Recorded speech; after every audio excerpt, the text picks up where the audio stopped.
আসসালামু আলাইকুম সবাইকে। সাস্টের কোয়েশ্চেন ব্যাংক সলভিং প্রোগ্রামের M1 পার্টের ভিডিওতে সবাইকে স্বাগতম। M1 পার্টের ভিডিওতে মূলত 3টা চ্যাপ্টার নিয়ে আলোচনা থাকবে।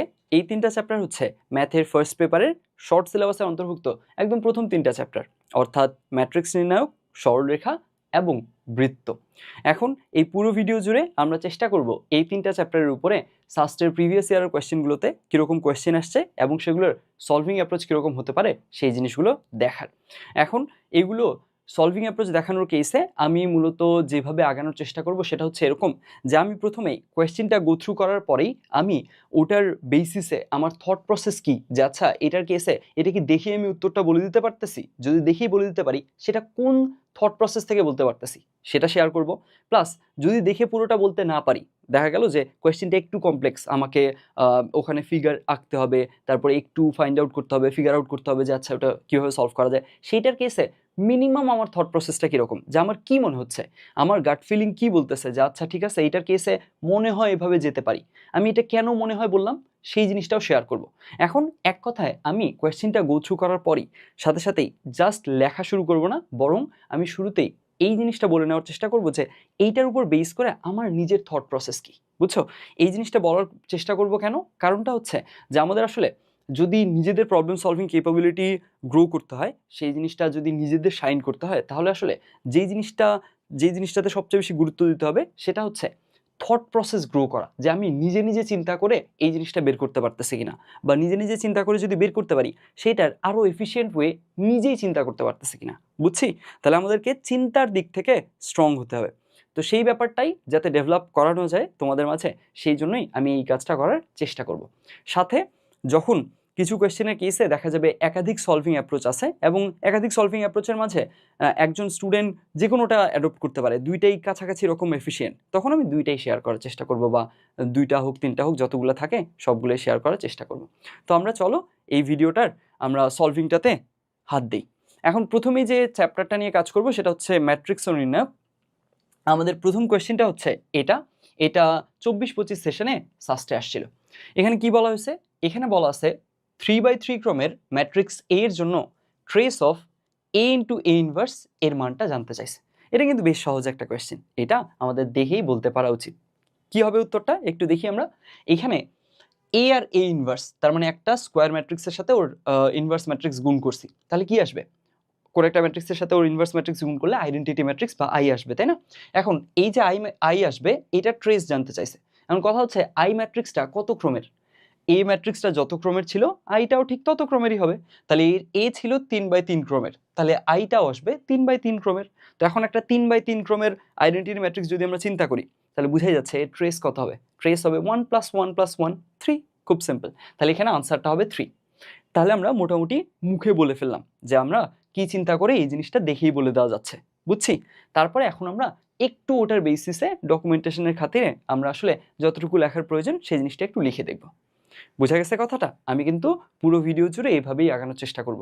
সরলরেখার প্রবলেমগুলোতে আমার কি মনে হচ্ছে, মনে করো যে কোনো একটা প্রবলেমে বলছে যে এর সমান্তরাল এবং এই বিন্দু দিয়ে যায়, তারপরে আরেকটা শর্ত দিছে। তো এইভাবে করে যখন তোমাকে এই ব্যাপারগুলো এইভাবে বলবে, তখন আমি কি ভাবতেছি ওই কোয়েশ্চেনটার বেসিসে সেটা আমি আগে শেয়ার করে নিব, বুঝছি?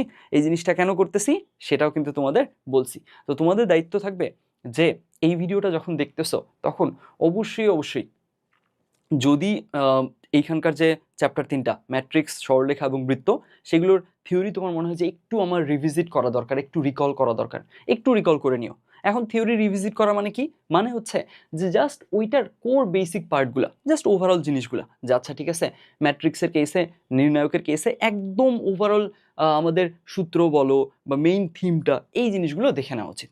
যেমন তুমি সরলরেখার কেসে দেখে নিতে পারো যে কোনো একটা সরলরেখার সমান্তরাল সরলরেখার সমীকরণ আমরা কিভাবে লিখতাম, তারপর ওটা কোনো একটা বিন্দু দিয়ে গেলে কিভাবে করতাম, তারপরে আমরা হচ্ছে কোণের সমদ্বিখণ্ডকের কেসে সমীকরণগুলো কীরকম হতো, কোনো একটা বিন্দু থেকে একটা সরলরেখার দূরত্ব কিভাবে আমরা কোন সূত্র দিয়ে বের করি, মানে এক কথায় মোটা দাগে আমাদের আসলে ফর্মুলাগুলো একদম মেইন থিমটা, বুঝছি? এই জিনিসটা দেখে নিবা প্রথমে। তারপরে কি করবা? তারপরে এই যে আমি প্রবলেমগুলো একের পরে গো থ্রু করতেছি, অবশ্যই যখনই স্ক্রিনে একটা প্রবলেম অ্যাপিয়ার করলো, আমি পড়ার আগেই আমি কোয়েশ্চেনটা গো থ্রু করলাম, গো থ্রু করার পর তো আমি আমার থট প্রসেসটা শেয়ার করব। তার আগেই তুমি ভিডিওটা পজ করবা, তুমি চিন্তা করবা প্রথমে কোয়েশ্চেনটা গো থ্রু করলা, গো থ্রু করার পরেই প্রথমে আগে সাজাবা, আগে স্থির হয়ে সাজাবা যে আচ্ছা এটা আমি অ্যাজ আ স্টুডেন্ট যখন পরীক্ষার হলে ফেস করতেছি, তখন যদি আমি একদম এক্স্যাক্ট পরীক্ষার হলে ফেস করতাম, এক্সাম হলে যদি ফেস করতাম, আমি আসলে আমার থট প্রসেস কীরকম হতো, আমি আসলে কোন দিকে যাওয়ার টেন্ডেন্সি রাখতাম, এটা মাথায় চিন্তা করলা। তারপরে ওই জিনিসটা সলভ করবা নিজে নিজে। লেন্দি হোক, মনে করো তুমি সেটার এফিসিয়েন্ট সলিউশনটা তোমার জানা নেই, কোনো সমস্যা নেই, লেন্দি হোক, তুমি জাস্ট নিজে সলভ করো। নিজে সলভ করলা, তুমি পারলা বা না পারলা, নিজের বেস্টটা দিয়ে ট্রাই করলা। এরপরে তুমি তখন ভিডিওটা আবার চালু করো, তখন সেইখানে আমার এক্সপ্লেনেশনটা দেখো, বুঝছো? এইভাবে করে তুমি যদি পুরো ভিডিওটা দেখতে পারো তাহলে তোমার জন্য এটা সবচেয়ে এফিশিয়েন্ট হবে।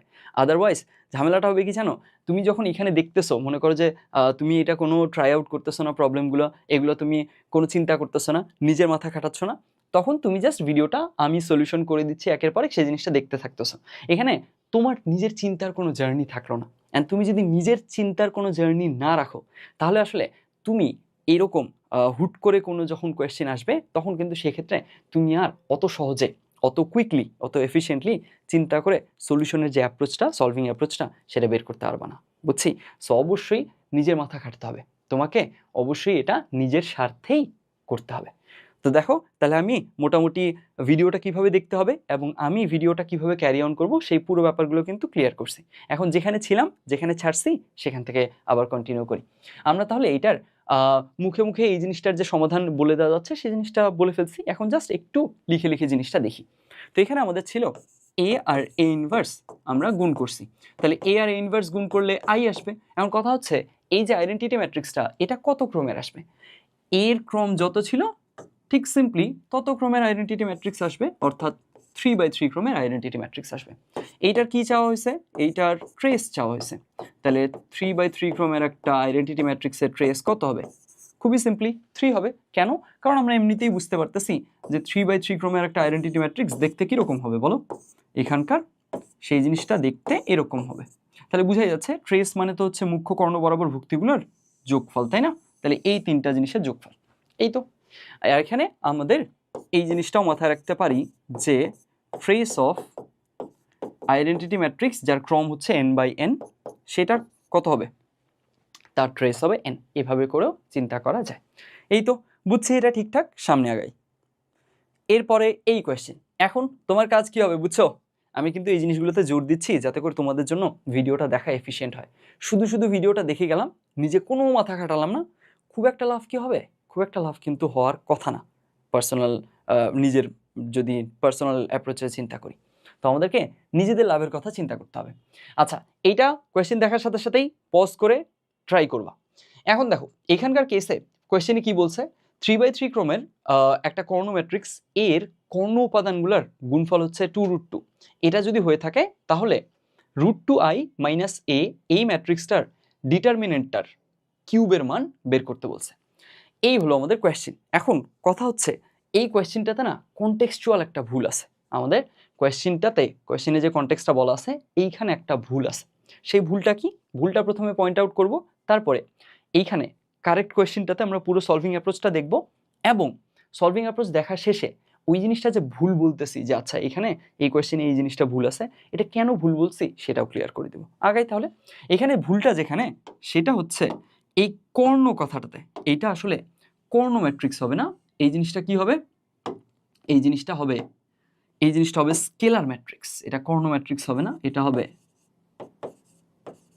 Scalar matrix. তাহলে এখানে কি দাঁড়ালো? 3/3 ক্রমের একটা স্কেলার ম্যাট্রিক্স হচ্ছে এ। এখন স্কেলার ম্যাট্রিক্সের সংজ্ঞা কি ছিল একটু আমরা মনে করার চেষ্টা করি তো। স্কেলার ম্যাট্রিক্স হচ্ছে কোনো একটা বর্গ ম্যাট্রিক্স যেটার এই মুখ্য কর্ণ বরাবর ভুক্তিগুলা, এই জিনিসগুলা সবগুলা সমান আর বাকি সব কিছু শূন্য। মুখ্য কর্ণ বাদে অন্য যত ভুক্তি আছে সবগুলা কি হবে? শূন্য হবে। তাহলে দেখো এইখানে ছিল কিন্তু কর্ণ ম্যাট্রিক্স। কর্ণ ম্যাট্রিক্স মানে কি? কর্ণ ম্যাট্রিক্স মানে হচ্ছে যে একটা বর্গ ম্যাট্রিক্স যেটার মুখ্য কর্ণ বরাবর যে ভুক্তিগুলা, এই যে এই ভুক্তিগুলার কেসে এইখানে এই ভুক্তিগুলা বাদে বাকি সব শূন্য। কি বললাম? কোন একটা বর্গ ম্যাট্রিক্স আছে, এর মুখ্য কর্ণ বরাবর যে ভুক্তিগুলো আছে এগুলা বাদে বাকি সবাই শূন্য। এটা হচ্ছে কর্ণ ম্যাট্রিক্স। এখন কর্ণ ম্যাট্রিক্সে কি এই শর্ত আছে যে আচ্ছা এই মুখ্য কর্ণ বরাবর যে ভুক্তিগুলো আছে এগুলাকে সবগুলাকে সমান হইতে হবে? এইটা কিন্তু শর্ত কর্ণ ম্যাট্রিক্সের কেসে নাই, সমান হলেও চলবে না হলেও চলবে। কিন্তু স্কেলার ম্যাট্রিক্স কোনটা, যেটা একটা বর্গ ম্যাট্রিক্স এবং এর মুখ্য কর্ণ বরাবর সবগুলো ভুক্তি কি হতে হবে, সবগুলো ভুক্তি কিন্তু সমান হইতে হবে, অবশ্যই সমান হতে হবে, অসমান হলে চলবে না। এই জায়গাটাতেই ভুলটা, এই কোয়েশ্চেনের কেসে এই জিনিসটা আমরা কারেক্ট করে নিব, এইখানে স্কেলার হবে। এখন তাহলে যদি স্কেলার ম্যাট্রিক্স হয় তাহলে ওটার ফরমেশনটা কীরকম হবে ওই অনুযায়ী আমরা আগাই। তাহলে এই ম্যাট্রিক্সটা এরকম হবে যে এখানে 3/3 ক্রমের বলছে, তাহলে এখানে এই মুখ্য কর্ণ বরাবর ভুক্তিগুলা, এগুলো যেহেতু সবগুলো সমান, এগুলোকে আমরা এক্স ধরে নিচ্ছি, বাকি সব ভুক্তি কি হতে হবে, শূন্য হতে হবে। থাকলো। এরপরে এখানে বলছে এই এর কর্ণ উপাদানগুলোর গুণফল হচ্ছে 2√2। তো কর্ণ উপাদান কি কি আছে, কর্ণ উপাদান আছে এক্স এক্স এক্স, এই তিনটা এক্সের গুণফলটা বলে দিছে। তার মানে তিনটা এক্সের গুণফল এক্স কিউব, এইটা 2√2 বলে দিছে। এখন দেখো তো এক্স কিউব যদি 2√2 হয়, খুব সহজে বোঝা যাচ্ছে এক্স হচ্ছে কত, x√2। তাহলে আলটিমেটলি আমরা কিন্তু এক্স এর মানটা পেয়ে গেলাম। আচ্ছা, এক্স এর মানটা পেয়ে গেলে সুবিধা কি বলতো, এক্স এর মানটা পেয়ে গেলে সুবিধা হচ্ছে আমরা কিন্তু এই ম্যাট্রিক্সটা একদম পুরোপুরি পেয়ে গেলাম, এখানে অজানা কিচ্ছু থাকলো না, শুধুমাত্র একটা জিনিসই অজানা ছিল, সেটা হচ্ছে এক্স, তাই না? এখন এই এক্সটার মানই তো আমরা পেয়ে গেছি, তো আলটিমেটলি আমরা পুরো ম্যাট্রিক্সটাই পেয়ে গেলাম। তাহলে এই ম্যাট্রিক্সটা এক্স্যাক্টলি কত দাঁড়ালো, সেটা দাঁড়ালো √2 0 0 0 √2 0 0 0 √2 থাকলো। এটা আমরা কত দূর গিয়ে পেলাম, এত দূর গিয়ে, এত দূর রিড আউট করার পরে। বাকি পার্টটুকুতে আগাই। এখন কি চাচ্ছে, গুণফল এত হলে এই √2i - a, এইটা একটা ম্যাট্রিক্স আছে, এই ম্যাট্রিক্সটার ডিটারমিনেন্টের কিউব চাইছে। তাহলে আগে আমরা এই ম্যাট্রিক্সটা ফর্ম করি, বুঝছি? তাহলে আমরা এই ম্যাট্রিক্সটা যদি ফর্ম করতে যাই, √2i - a, একটু খেয়াল করো তো √2i - a মানে কি আসলে। এখানে এই ম্যাট্রিক্সটা দেখতে কিরকম, এই ম্যাট্রিক্সটা দেখতে হচ্ছে এরকম, আর এইখানে কি করতে বলছে, √2i থেকে a মাইনাস করতে বলছে। √2i মানেই তো এটা, বুঝো? √2i এটা করলে যে ম্যাট্রিক্সটা পাবো আর এ ম্যাট্রিক্স, দুটো তো সেম ম্যাট্রিক্স, এ ম্যাট্রিক্স যা √2i ম্যাট্রিক্সও সেম ম্যাট্রিক্স। তাহলে এইখানে কি বলা হচ্ছে, এই যে কোনো একটা ম্যাট্রিক্স থেকে ওকে নিজেকেই বাদ দিচ্ছি, তাহলে আমরা কি পাবো, একটা নাল ম্যাট্রিক্স পাবো বা শূন্য ম্যাট্রিক্স পাবো। তো শূন্য ম্যাট্রিক্সের তো সবগুলো ভুক্তি শূন্য, তাহলে আলটিমেটলি ওর ডিটারমিনেন্টের মান অবশ্যই কি হবে, ডিটারমিনেন্টের মান অবশ্যই শূন্য, সেই শূন্যের উপরে কিউব দিতে বলছে, তাহলে ঘুরে ফিরে শূন্যই হবে। তাহলে এখানে আমাদের আনসারটা 0 হবে। বললাম, মুখে মুখে বলে ফেললাম, আই হোপ বুঝছো। তাও স্টিল আমরা একটু লিখে লিখে জিনিসগুলো দেখি। তাহলে এখানে √2i - a, এই ম্যাট্রিক্সটা আমরা আগে ফর্ম করি। হ্যাঁ, তাহলে এখানে √2i - a, তাহলে এখন √2i মানে কি বুঝো, √2i মানে হচ্ছে √2i এর সাথে গুণ হবে। এখন আইটা কত ক্রমের, এইখানে যেহেতু √2i - a এই অপারেশনটা কমপ্লিট করা গেছে, সো অফকোর্স এর যত ক্রম হবে আই এরও তত ক্রমই হবে। এ তো হচ্ছে 3/3 ক্রমের, তার মানে আইটাও 3/3 ক্রমের, অর্থাৎ আইটা হচ্ছে এখানে 1 0 0 0 1 0 0 0 1 থাকলো।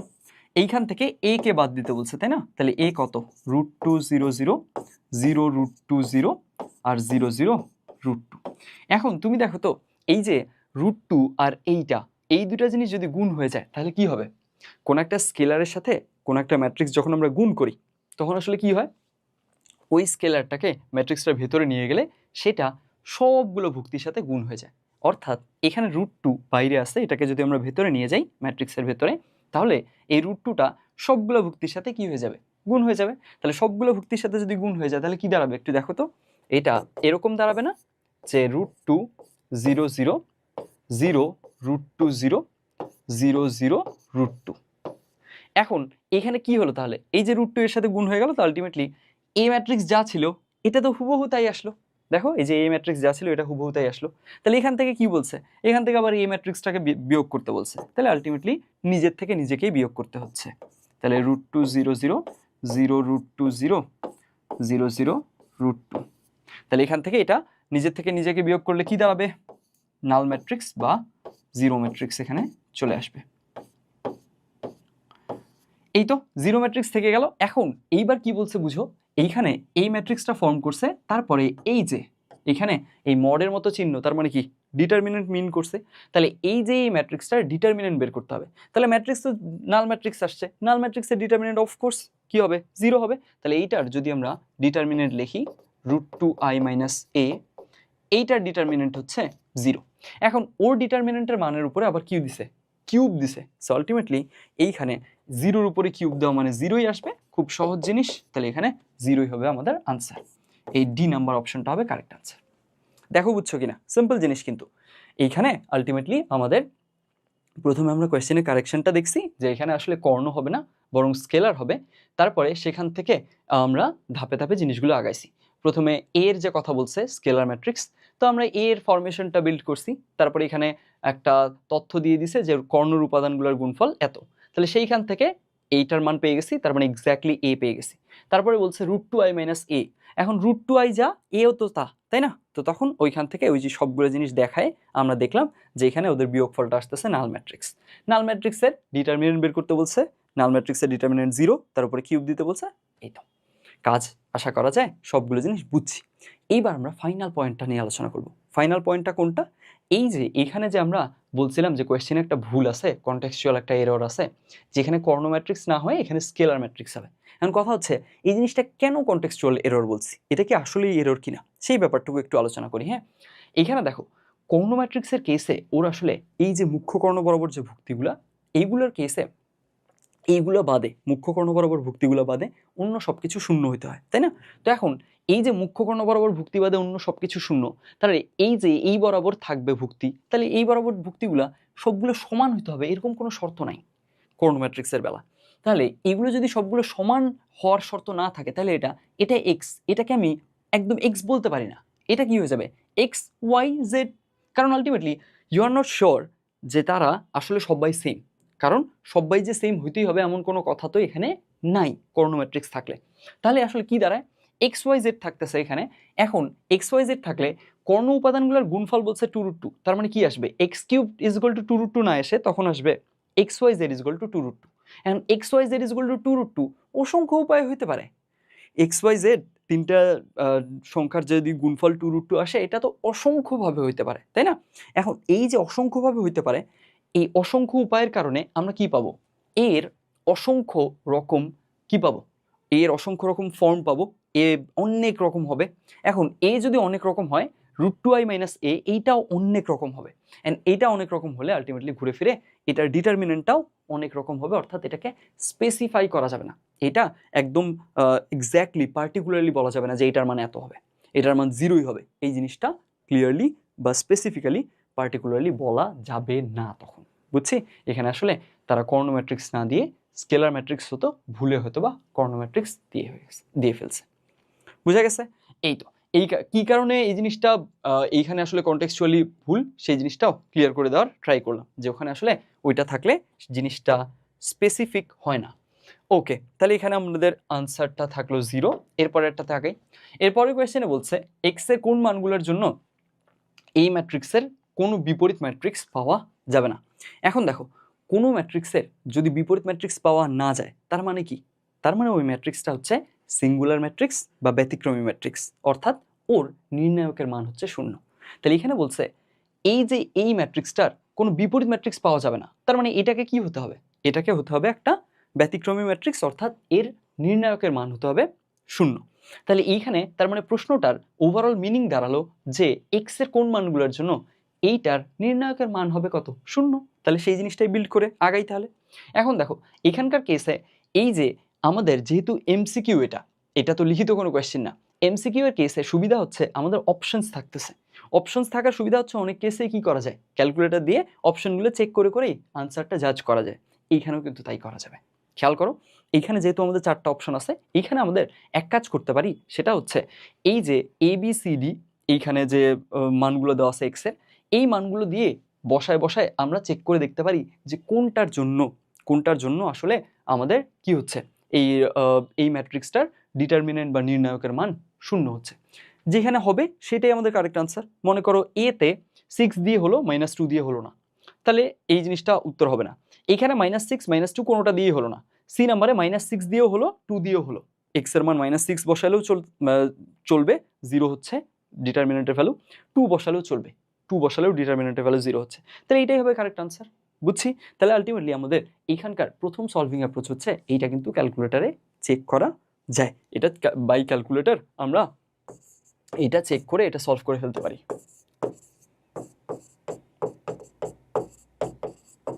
চলে গেল।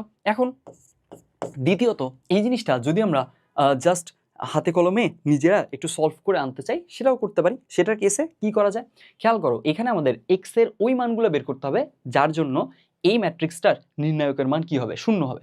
এখন এইটার নির্ণায়কের মান আমাদের বের করতে হবে। তখন যে কাজটা করা যায়, যে কাজটা করলে সুবিধা হয়, সেটা হচ্ছে যখনই কোনো ম্যাট্রিক্সের মধ্যে কোনো ভুক্তি 0 হবে, এক বা একাধিক ভুক্তি 0 হবে, আমাদের ওই যে 0 ভুক্তি আছে এরকম সারি বা এরকম কলাম বরাবর বিস্তৃত করলে বা বিস্তার করলে সুবিধা হয়। দেখো কথাটা বুঝো। সিম্পলি আমি আবার রিপিট করে দিই, তারপর এক্স্যাক্ট উদাহরণে যাব। এইখানে আমি কি বলছি, কোনো ম্যাট্রিক্সের মধ্যে যখন এক বা একাধিক ভুক্তি 0 হয়ে গেছে, তো ওই 0 ভুক্তি যেই রোতে বা যেই কলামে আছে, ওই রো বা ওই কলাম বরাবর বিস্তার করলে আমাদের আসলে নির্ণায়ক বের করাটা সুবিধাজনক হয়। 0 আছে যেহেতু। এইখানে দেখো, এই জিনিসটা আমরা যদি ইমপ্লিমেন্ট করি এখানে, তাহলে যেটা মিন করতেছে সেটা হলো এরকম, এইখানে আসলে দুইটা ভুক্তি 0 আছে, এখানে একটা 0, এখানে একটা 0, বুঝছি। এখন এই যে 0 যুক্ত ভুক্তিগুলা এইখানে, তাহলে আমরা কি করলে সুবিধা হবে, এই 0 যুক্ত ভুক্তির রো বা কলাম ওয়াইজ আমরা যদি বিস্তার করি তাহলে সুবিধা হবে। অর্থাৎ এই যে এই 0টা আছে, এর কলাম বা এর রো এই বরাবর যদি বিস্তার করি তাহলে জিনিসটা সুবিধা হবে, কারণ একটা ভুক্তির জন্য আমাদের আসলে হিসাব করতে হচ্ছে না। ঠিক একইভাবে এই যে এইখানে একটা 0 আছে, তাহলে এর রো হচ্ছে এই যে থার্ড রোটা, আর এর কলাম হচ্ছে থার্ড কলামটা। তো এই থার্ড রো বা থার্ড কলাম বরাবর আমরা যদি বিস্তার করি তাহলে আসলে আমাদের কি হবে, সুবিধা হবে, বুঝছি। এই কথাটাই মিন করছি আমি। তাহলে এখন আমরা হিসাব করি, যে কোনো একটা দিক দিয়ে তুমি হিসাব করতে পারো, জিরোগুলো ইউজ করে রো বা কলাম ওয়াইজ করতে পারো। আমি মনে করো এই 0 যুক্ত ভুক্তি হচ্ছে এই যে এখানে এইটা, তাহলে এইটার কলাম বরাবর আমি কি করতেছি, ডিটারমিনেন্টের জন্য আমি বিস্তার করে দিচ্ছি। তাহলে বিস্তার করে দিলে কি দাঁড়াবে দেখো, এই প্রথম কলাম বরাবর আমি যদি বিস্তার করে ফেলি, তাহলে এইখানে আসতেছে এক্স, এক্স থাকে, এক্স থাকার পর এখান থেকে থাকতেছে এক্স ইন্টু 0, আর ওইখানে 3 ছিল -3, তার মানে -3 সিম্পলি। তারপরে 0 এর জন্য হিসাব করতে হচ্ছে না, তাহলে x - 4 এ চলে যাই। তাহলে x - 4 ইন্টু কি হবে, x - 4 এর জন্য থাকবে -1 ইন্টু -3 মানে 3, 3 প্লাস x। এই তো, এই যে এইটা ওই বরাবর বিস্তার করে আমরা ওর ডিটারমিনেন্টের মানটা আনলাম, এই মানটা 0 হতে হবে। তাহলে এখন x এর মান বের করি। এখানে থাকে -3x, আবার এখানে থাকে +3x, তারপরে এখান থেকে থাকে x², আর এখান থেকে থাকে -12, তারপরে আসতেছে কত, তারপরে আসে -4x। এই তো, তাহলে এখানে -3x + 3x চলে গেল, থাকলো x² - 4x - 12 = 0। তাহলে এটার মূলগুলো কি আসে দেখো তো, এটার মূল কি আসে না যে 6 আর -2 কিভাবে আসে দেখো, এই -6 + 2x - 12। মানে আমি পুরোটা হিসাব করে দেখাচ্ছি, তুমি তো এত দূর আসার পর ক্যালকুলেটর ইউজ করবা, সিম্পল। তাহলে এখানে আমরা যদি x কমন নিই তাহলে x - 6, আর এখানে +2 কমন নিলে x - 6। এই তো, তাহলে আমাদের থাকতেছে x - 6 ইন্টু x + 2 = 0, অতএব x এর মানটা হচ্ছে হয় 6 না হয় -2। এই তো, তাহলে আমাদের এ নাম্বার অপশনটা হচ্ছে কারেক্ট অ্যান্সার। আই হোপ এই জিনিসটা বোঝা গেছে। আমি দুই উপায়ে সলভিং অ্যাপ্রোচটা বলার ট্রাই করছি। সামনে আগাই। এই যে এই কোয়েশ্চেনটা, এই কোয়েশ্চেন বলো বা এই ধরনের কোয়েশ্চেন ভীষণ ইম্পর্টেন্ট। এটা বুয়েট প্রিলিতে আসে, এটা এমনি আমাদের যে ভার্সিটির যে ঢাকা ইউনিভার্সিটি হোক, রাজশাহী ইউনিভার্সিটি, এই যে ভার্সিটি কগুলাতে, যতগুলো ভার্সিটি কয়ের আন্ডারে আছে সে সবগুলোতে আসে। তারপরে এই জিনিসটার কেসে এটা তোমার হচ্ছে সিকেরুয়েটে আসে। এই ব্যাপারটা ভীষণ কমন, অ্যান্ড এটা এখান থেকে কোয়েশ্চেন আসলে মিস করা যাবে না, বুঝছি, এটা ভুল করা যাবে না। তো এইটার কেসে কি কি প্রপার্টি ইউজ হয় না হয় সবগুলো আমি একে একে বলে দিচ্ছি। এই ধরনের কোয়েশ্চেন আসলে মোটেও ভুল করা যাবে না, খুবই আসে, প্রতি বছরই দেখা যায় যে কোথাও না কোথাও এই জিনিসটা চলে আসছে। তো এখানকার কেসে এখানে মেইনলি যে ঘটনাগুলো ঘটে সেইগুলোর আমি মেইন উপাদানগুলো কোয়েশ্চেনের যেগুলোতে আমাদের ফোকাস করতে হবে সেই জিনিসটা বলে দিই। এখানে মূলত কোনো একটা ম্যাট্রিক্সের কেসে ওর ডিটারমিনেন্টের ভ্যালুটা বলে দেওয়া থাকলো, এরপরে ওই যে ওই ম্যাট্রিক্সটার ক্রমটা বলে দেওয়া থাকে। এই যে তার মানে একটা ম্যাট্রিক্সের ডিটারমিনেন্ট বলে দিছে, ওর ক্রম বলে দিছে, এরপরে সেইখান থেকে কোন একটা স্কেলারের সাথে ওই ম্যাট্রিক্সটা গুণ করা হয়েছে, তারপরে ওর ইনভার্স করা হয়েছে। এখন ইনভার্সটা স্কেলার দিয়ে গুণ করার আগে হইতে পারে, পরে হইতে পারে, 1/, হইতে পারে, এরকম অনেক কিছু করে পেঁচায় দেওয়ার ট্রাই করবে। এখন আমাদের যদি জাস্ট আমরা বেসিক থিমটা বেসিক থিমটা যদি ঠিকঠাক বুঝে যাই তাহলে এই ধরনের যে কোনো কোয়েশ্চেন আসলে আমরা সলভ করতে পারবো। তাহলে আগে আমরা একটু এটার প্রপার্টিটা দেখে নিই। হ্যাঁ, এটার প্রপার্টিটা কীরকম? এখানকার প্রথম যে প্রপার্টি যেটা আমাদের কাজে লাগবে সেটা হচ্ছে এরকম যে কোনো একটা স্কেলার দিয়ে যখন আমরা কোনো একটা স্কেলার দিয়ে কোনো একটা ম্যাট্রিক্সকে গুণ করতেছি তখন ওর ডিটারমিনেন্টের কেসে কী চেঞ্জেস আসতেছে সেটা। এখন সেখানকার কেসে ব্যাপারটা হচ্ছে এরকম, যদি আমরা এম দিয়ে, মনে করো এম হচ্ছে একটা স্কেলার মানে তো বুঝো সিম্পলি একটা ভ্যালু দিয়ে আমরা কি করতেছি, কোনো একটা ম্যাট্রিক্সকে গুণ দিতেছি। এই মনে করো এ একটা ম্যাট্রিক্স ছিল, এখন এ একটা ম্যাট্রিক্স ছিল, আচ্ছা আমি সিম্পলি যদি এইভাবে দিয়ে শুরু করি, এ একটা ম্যাট্রিক্স ছিল, এই এ ম্যাট্রিক্স এটা হচ্ছে n বাই n ক্রমের একটা বর্গ ম্যাট্রিক্স, আর এইটার ডিটারমিনেন্টের ভ্যালু মনে করো তোমাকে দেওয়া আছে যে এটা ইজ ইকুয়াল টু হচ্ছে ডি, ডিটারমিনেন্টের ডি দিয়ে আমরা প্রকাশ করলাম। এখন আমি কি করলাম, আমি একে এম দ্বারা গুণ করলাম, এম একটা স্কেলার, এম দ্বারা গুণ করে এখন আমি এর ডিটারমিনেন্টের ভ্যালু চাচ্ছি যে আচ্ছা এর ডিটারমিনেন্ট তো তুমি জানো ডি, তাহলে এম এর ডিটারমিনেন্ট কত হবে। সেখানকার কেসে এইখানকার উত্তরটা হয় m two the power n d, বুঝছো, m two the power n d। এই ব্যাপারটা আসে, এইটা মানে প্রথম বৈশিষ্ট্য। এই ধরনের কোয়েশ্চেন সলভ করতে গেলে এই প্রথম বৈশিষ্ট্যটা আমাদের মাথায় রাখতে হবে। এখন এখানকার কেসে এটা কিভাবে হয় সেটাও আমি একটু আইডিয়া দিয়ে রাখি, যাতে করে জাস্ট মেক সেন্স করে জিনিসটা। আই হোপ তোমরা এটা জানো। স্টিল এখানে ব্যাপারটা হচ্ছে, যখন আমরা কোনো একটা স্কেলার দিয়ে কোনো একটা ম্যাট্রিক্সকে গুণ করতেছি, একটু আগে করছি না একটা কোয়েশ্চেনে তো আমরা এই কাজটা করছি, সেখান থেকে বলি। এই মনে করো এইখানে এই যে আই এর ডিটারমিনেন্ট তুমি জানো 1, এখন তাহলে √2i এটার ডিটারমিনেন্ট কত হবে সেই জিনিসটা যদি তোমাকে জিজ্ঞেস করে, তাহলে আসলে কি হবে? ঘটনাটা হলো, কোন একটা স্কেলার দিয়ে যখন আমরা কোন একটা ম্যাট্রিক্সকে গুণ করতেছি, স্কেলারটা ভিতরে ঢুকলে কি হয়, সবগুলো ভুক্তির সাথে গুণ হয়। সবগুলো ভুক্তির সাথে গুণ হয় মানে হচ্ছে সবগুলো রো এর সাথে আমরা চিন্তা করতে পারি গুণ হয়, অথবা সবগুলো কলামের সাথে। এখন এই যে একটা রো থেকেই যদি আমি কমন নেই তাহলে একবার আসবে, দুইটা রো থেকে যদি কমন নেই দুইবার আসবে, তিনটা রো যদি সেখানে থাকে তিনবার আসবে। অর্থাৎ যতগুলো রো বা যতগুলো কলাম, যেহেতু স্কোয়ার ম্যাট্রিক্স থাকবে, ডিটারমিনেন্টের কনসেপ্টই তো স্কোয়ার ম্যাট্রিক্সের জন্য অ্যাপ্লিকেবল। এখন স্কোয়ার ম্যাট্রিক্সের কেসে তুমি চিন্তা করো, একটা রো থেকে যখন তুমি কমন নিয়ে বের করবা একবার আসলো, দুইটা রো থেকে দুইবার, তিনটা রো থেকে তিনবার, যদি এন সংখ্যক রো থাকে তাহলে এন বার সেটা বের হবে, তাই না? এখানে গুণ হওয়ার সময় যখন ম্যাট্রিক্সের সাথে গুণ করছো একবার সিম্পলি গুণ করছো, ভেতরে গেছে, কিন্তু ভেতরে গিয়ে তো সবগুলো ভুক্তির সাথে গুণ হয়েছে, যখন ডিটারমিনেন্ট নিতেছো, ডিটারমিনেন্টের সময় কমন নেওয়া যায় কোত্থেকে, প্রত্যেকটা রো থেকে।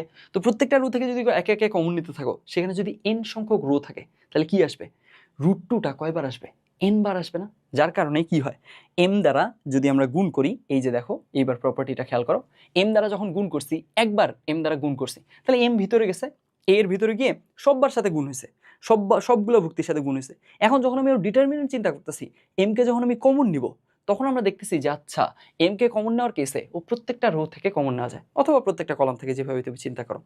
এখন যখন তুমি কমন নিচ্ছ, এখন প্রত্যেকটা রো থেকে কমন নিলে এখানে এন সংখ্যক রো আছে, এন সংখ্যক রো থেকে কমন নিলে এন সংখ্যক বার কমন নেওয়া যাবে, তাহলে এন সংখ্যক বার এম আসবে, তাহলে একটা এম আসলো, তারপরে এবার এম আসলো, এম স্কোয়ার হয়ে গেল, তারপরে এবার এম আসলো, কিউব হয়ে গেল।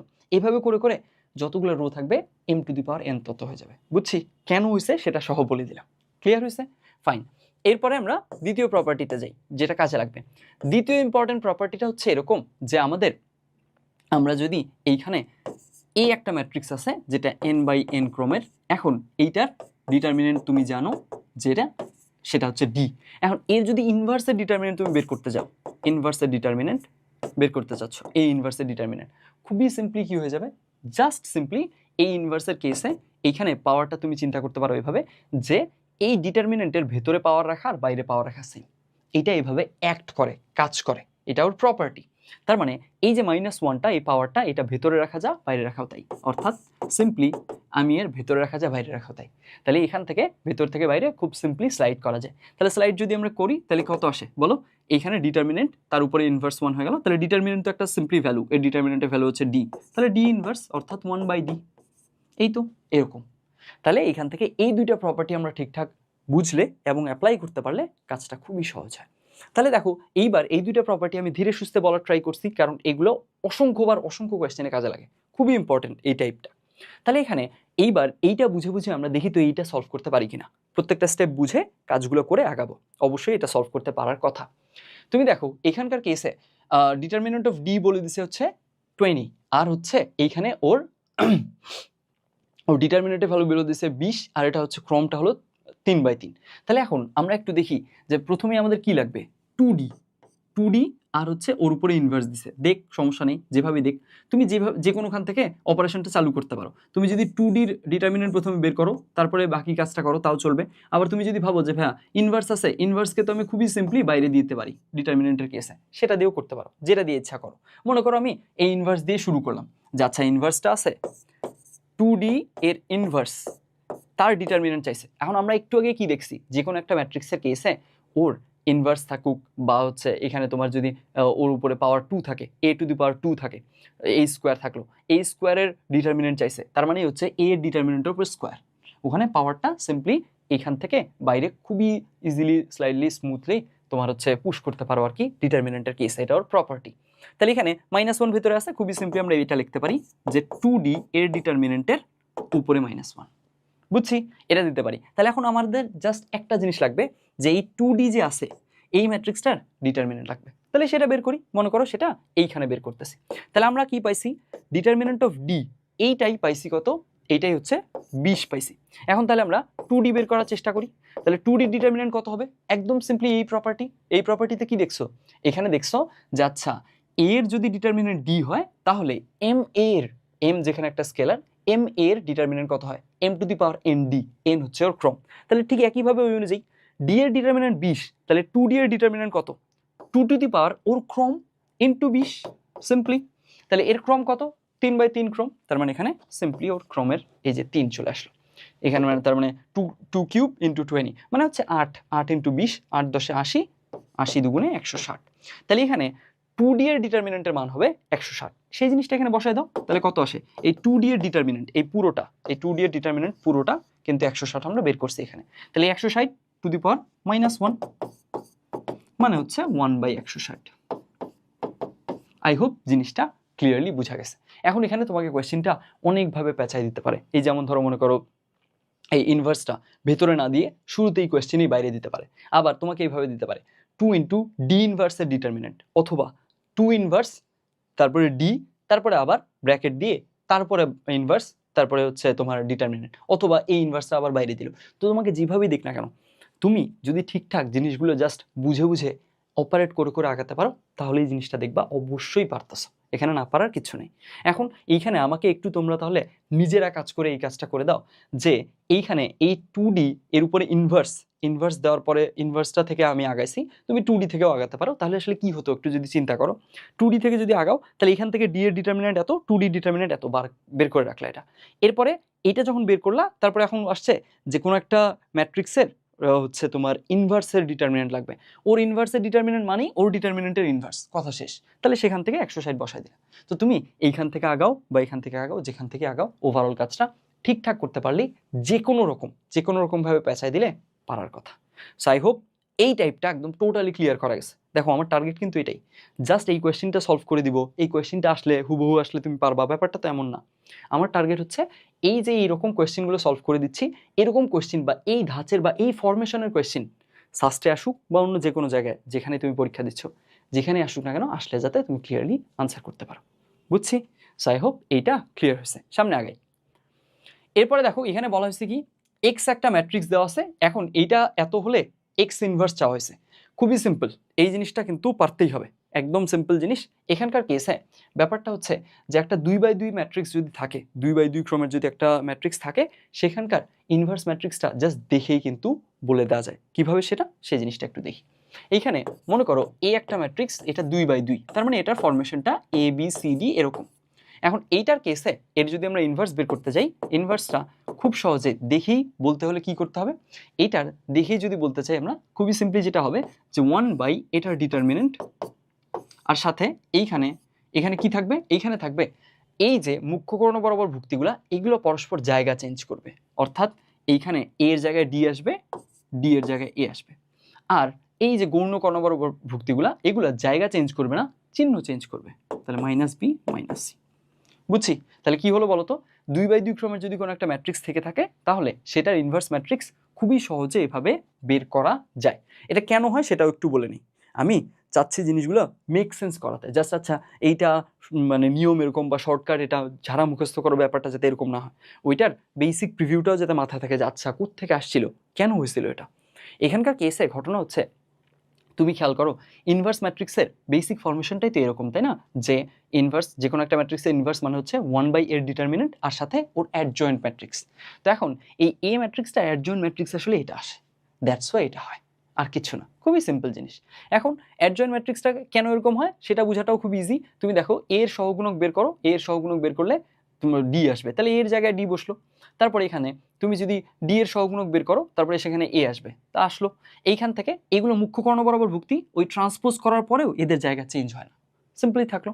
এইবার বি এর সহগুণক হচ্ছে -c, আর সি এর সহগুণক হচ্ছে -b, তাহলে এখানে বি এর জায়গায় -c বসলো, সি এর জায়গায় -b বসলো। কিন্তু ওই যে ট্রান্সপোজ করি আমরা অ্যাডজয়েন্টের সময় ট্রান্সপোজ করতে হয় না, ট্রান্সপোজ করলে তখন আবার ঘুরে ফিরে নিজেদের জায়গায় চলে যায়, জাস্ট মাইনাস নিয়ে আসে। এটা হলো কারণ, বুঝা গেছে? সো যদি তুমি এই জিনিসটা আমার মানে আমি মুখে মুখে বলে দিলাম, যদি বুঝো ভালো, যদি নাও বুঝো সমস্যা নেই, জাস্ট এইটুকু মানে মাথায় নাও বা এটুকু বিল্ড করতে পারো নিজের খাতায় যে খুবই সিম্পলি এদের আসলে ওই অ্যাডজয়েন্ট ম্যাট্রিক্সটা যে আমরা বিল্ড করি সেখানে আসলে এই কাজটা হয়ে যায়। দ্যাটস ওয়াই এটাকে আমরা এক লাইনে এভাবে করে কাজগুলো করতে পারি। এখানে দেখো, এখানে বলছে এক্স হচ্ছে একটা ম্যাট্রিক্স যেটার ভুক্তিগুলো 2 - 1 3 - 1, এইটার ইনভার্স চাইছে। তো 2/2 ক্রমের ম্যাট্রিক্স, এটার ইনভার্স ম্যাট্রিক্স ডিরেক্টলি আমরা এইভাবে বের করে ফেলবো। তাহলে এর ডিটারমিনেন্টের ভ্যালু 1/এর ডিটারমিনেন্টের ভ্যালু বাইরে রাখতে হবে। এর ডিটারমিনেন্টের ভ্যালু কত বলো? এর ডিটারমিনেন্টের ভ্যালু হচ্ছে -2 + 3, তার মানে 3 - 2 হচ্ছে 1। তাহলে এর ডিটারমিনেন্টের ভ্যালু 1, তাহলে 1/1 1ই থাকতেছে, এটা লেখাও যা না লেখাও তাই থাকলো। এরপরে ভেতরের জিনিসগুলোতে কি হবে আমি তো বলেই দিছি যে এই যে মুখ্য কর্ণ বরাবর ভুক্তিগুলো পরস্পরের সাথে জায়গা চেঞ্জ করবে, আর গৌণ কর্ণ বরাবরগুলো জায়গা চেঞ্জ করবে না, চিহ্ন চেঞ্জ করবে। তাহলে এগুলো যদি জায়গা চেঞ্জ করে তাহলে -1 2 আর দাঁড়াবে এখানে 1 - 3। দেখো বুঝছো কিনা? এইটার কেসে পরিবর্তন কি হবে, এই 2 এর জায়গায় চলে আসবে এই 1টা, আর 1 এর জায়গায় চলে আসবে 2টা, তাই না? আগে আমরা এটাই মনে করো অপশন থেকে চেক করি এটা কোথায় হয়েছে দেখি। এইখানে, এখানে হয়নি, এখানে হয়নি, এই যে সি নাম্বারে হয়েছে -1, না না সি নাম্বারে হয়নি, জাস্ট ডি নাম্বারে হয়েছে, তাহলে ডি নাম্বারটাই তো উত্তর হবে। অথবা ই নাম্বারটা হতে পারতো যদি তোমার হচ্ছে ই নাম্বারটাতে অসংজ্ঞায়িত না লিখে এই নাম্বারটাতে যদি হচ্ছে বলতো যে উপরে কোনোটি না, উপরে কোনোটি না যদি বলতো তাহলে আমরা আরেকবার অন্য অপশন অন্যটাও এই যে গৌণ কর্ণ বরাবর ভুক্তিগুলো এগুলো চেক করতাম। এখানে যেহেতু এখানে অসংজ্ঞায়িত বলছে, সো গৌণ কর্ণ বরাবর ভুক্তিগুলো চেক করারও দরকার নেই, এইটাই উত্তর হইতেই হবে, কারণ এই কাজটা কোথাও হয়নি। -1 2 এই জিনিসটা কোথাও কিন্তু হয়নি। এখন বুঝো এইখানে অসংজ্ঞায়িত এই জিনিসটা কোন সেন্সে বলছে সেই জিনিসটা একটু বলি। এখানে অসংজ্ঞায়িতটা এই সেন্সে বলছে যে আমরা কি জানি যে কোনো একটা ম্যাট্রিক্সের ডিটারমিনেন্টের ভ্যালু 0 হলে তখন ওর ইনভার্স ম্যাট্রিক্স এক্সিস্ট করে না, সেই সেন্সে বলছে যে আচ্ছা এটার ডিটারমিনেন্ট 0 কিনা, যদি 0 হতো তখন আমরা উত্তর দিতাম অপশন ই, ব্যাপারটা এরকম বুঝছি। আর এই যে এখানে বললাম উপরে কোনোটিই না, উপরে কোনোটিই না এরকম যখন অপশন থাকবে, সাস্টে এই ধরনের অপশন অনেক থাকে যে উপরে কোনোটিই না, তখন আসলে জাস্ট মনে করো কোয়েশ্চেনে 2টা ক্লু আছে যে আচ্ছা ঠিক আছে এই লাইনের মনে করো একটা স্ট্রেট লাইন দিছে, দেখো আমি কোয়েশ্চেনের ফরমেশনটা বুঝাচ্ছি। মনে করো বলছে কোয়েশ্চেনে একটা স্ট্রেট লাইনের ইকুয়েশন দিছে, তোমাকে বলছে এই স্ট্রেট লাইনের উপরে লম্ব, এর উপরে লম্ব হতে হবে এবং অন্য একটা পয়েন্ট দিয়ে পাস করতে হবে। এখন মনে করো যে স্ট্রেট লাইনটা প্রশ্নে দেওয়া ছিল ওর ঢাল হচ্ছে 2, তাহলে ওর ঢাল যদি 2 হয় ওর লম্ব রেখার ঢাল কত হবে? -1/2, তাই না? এখন তুমি অপশন থেকে চেক করলা যে আচ্ছা ঠিক আছে -1/2 কোথায় আছে, এ নাম্বার অপশন চেক করলা না হলো না, বিতে চেক করলা হলো না, সিতেও -1/2 না ওর ঢাল, ডি নাম্বারটা যে সরলরেখাটা দেওয়া ছিল ওইটার হচ্ছে তোমার হলো ঢালটা -1/2 ছিল, তো তুমি দেখাই দিলা ডি নাম্বারটাই হবে। কিন্তু ই নাম্বার অপশন দেওয়া ছিল যে উপরে কোনোটিই নয়। এই যে উপরে কোনোটিই নয়, এই যে এইটা জিনিস যখনই বলা থাকবে একটু কেয়ারফুল হতে হবে। তখন এই যে শর্ত ছিল 2টা, যে শুধু লম্ব হলে চলবে না, এই প্রদত্ত সরলরেখার উপরে লম্ব হতে হবে প্লাস অন্য একটা পয়েন্ট দিয়ে পাস করবে, তোমাকে ওইটাও চেক করে দেখতে হবে। কারণ এমন হতেই পারে এই যে ডি নাম্বারে যে অপশনটা দেওয়া আছে এইখানে এর ঢাল হয়েছে -1/2 কিন্তু ও ওই পয়েন্ট দিয়ে পাস করেনি, বুঝছি পয়েন্টটা? আমাকে তো এই যে যেই সরলরেখাটা বের করতে হবে ওটা এর উপর লম্বও হতে হবে, আবার ওই আরেকটা যে সার্টেন পয়েন্ট দেওয়া আছে ওকে দিয়ে পাসও করতে হবে। তো এইখানে ডি নাম্বারে যেটা দেওয়া আছে ওর লম্ব, ওর ঢালটা হচ্ছে -1/2 কিন্তু ওই পয়েন্ট দিয়ে পাস করেনি, তাহলে কি হবে? এটা তো কারেক্ট আনসার না, তাহলে কারেক্ট আনসার তখন হবে কোনোটিই নয়, বুঝছি? তো এইগুলোর কেসে একটু সতর্ক থাকতে হবে। ফাইন, এইখানে আই হোপ এই জিনিসটা খুব সহজে বুঝছি, সামনে আগাই। এরপরে কি বলছে, এ আর বি দুইটা ম্যাট্রিক্স যে দুইটার মাত্রা হচ্ছে যথাক্রমে 2/3 আর 3/5, এইটা হলে নিচের কোনটা সত্য। তাহলে এখানে কি কি অপশন দিছে দেখো, বি এ সংজ্ঞায়িত হবে। আচ্ছা, বি এ সংজ্ঞায়িত হবে মানে বি এর সাথে এ গুণ করা যাবে, যেখানে বি কে ফার্স্ট ম্যাট্রিক্স আর এ কে সেকেন্ড ম্যাট্রিক্স হিসেবে আমরা ট্রিট করতেছি।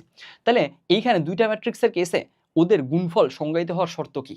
দুইটা ম্যাট্রিক্সের কেসে ওদের গুণ করতে পারার বা গুণফল সংজ্ঞায়িত হওয়ার শর্ত হচ্ছে প্রথমটার কলাম দ্বিতীয়টার সারির সমান হতে হবে, তাই না? তো আমরা মিলাই, তাহলে দেখি বি এ যদি সংজ্ঞায়িত হতে হয় তাহলে বি এর কলাম হচ্ছে 5 আর এ এর সারির সমান হতে হবে, এ এর সারি হচ্ছে 2, মিলে নেই, তার মানে এইটা কারেক্ট আনসার না।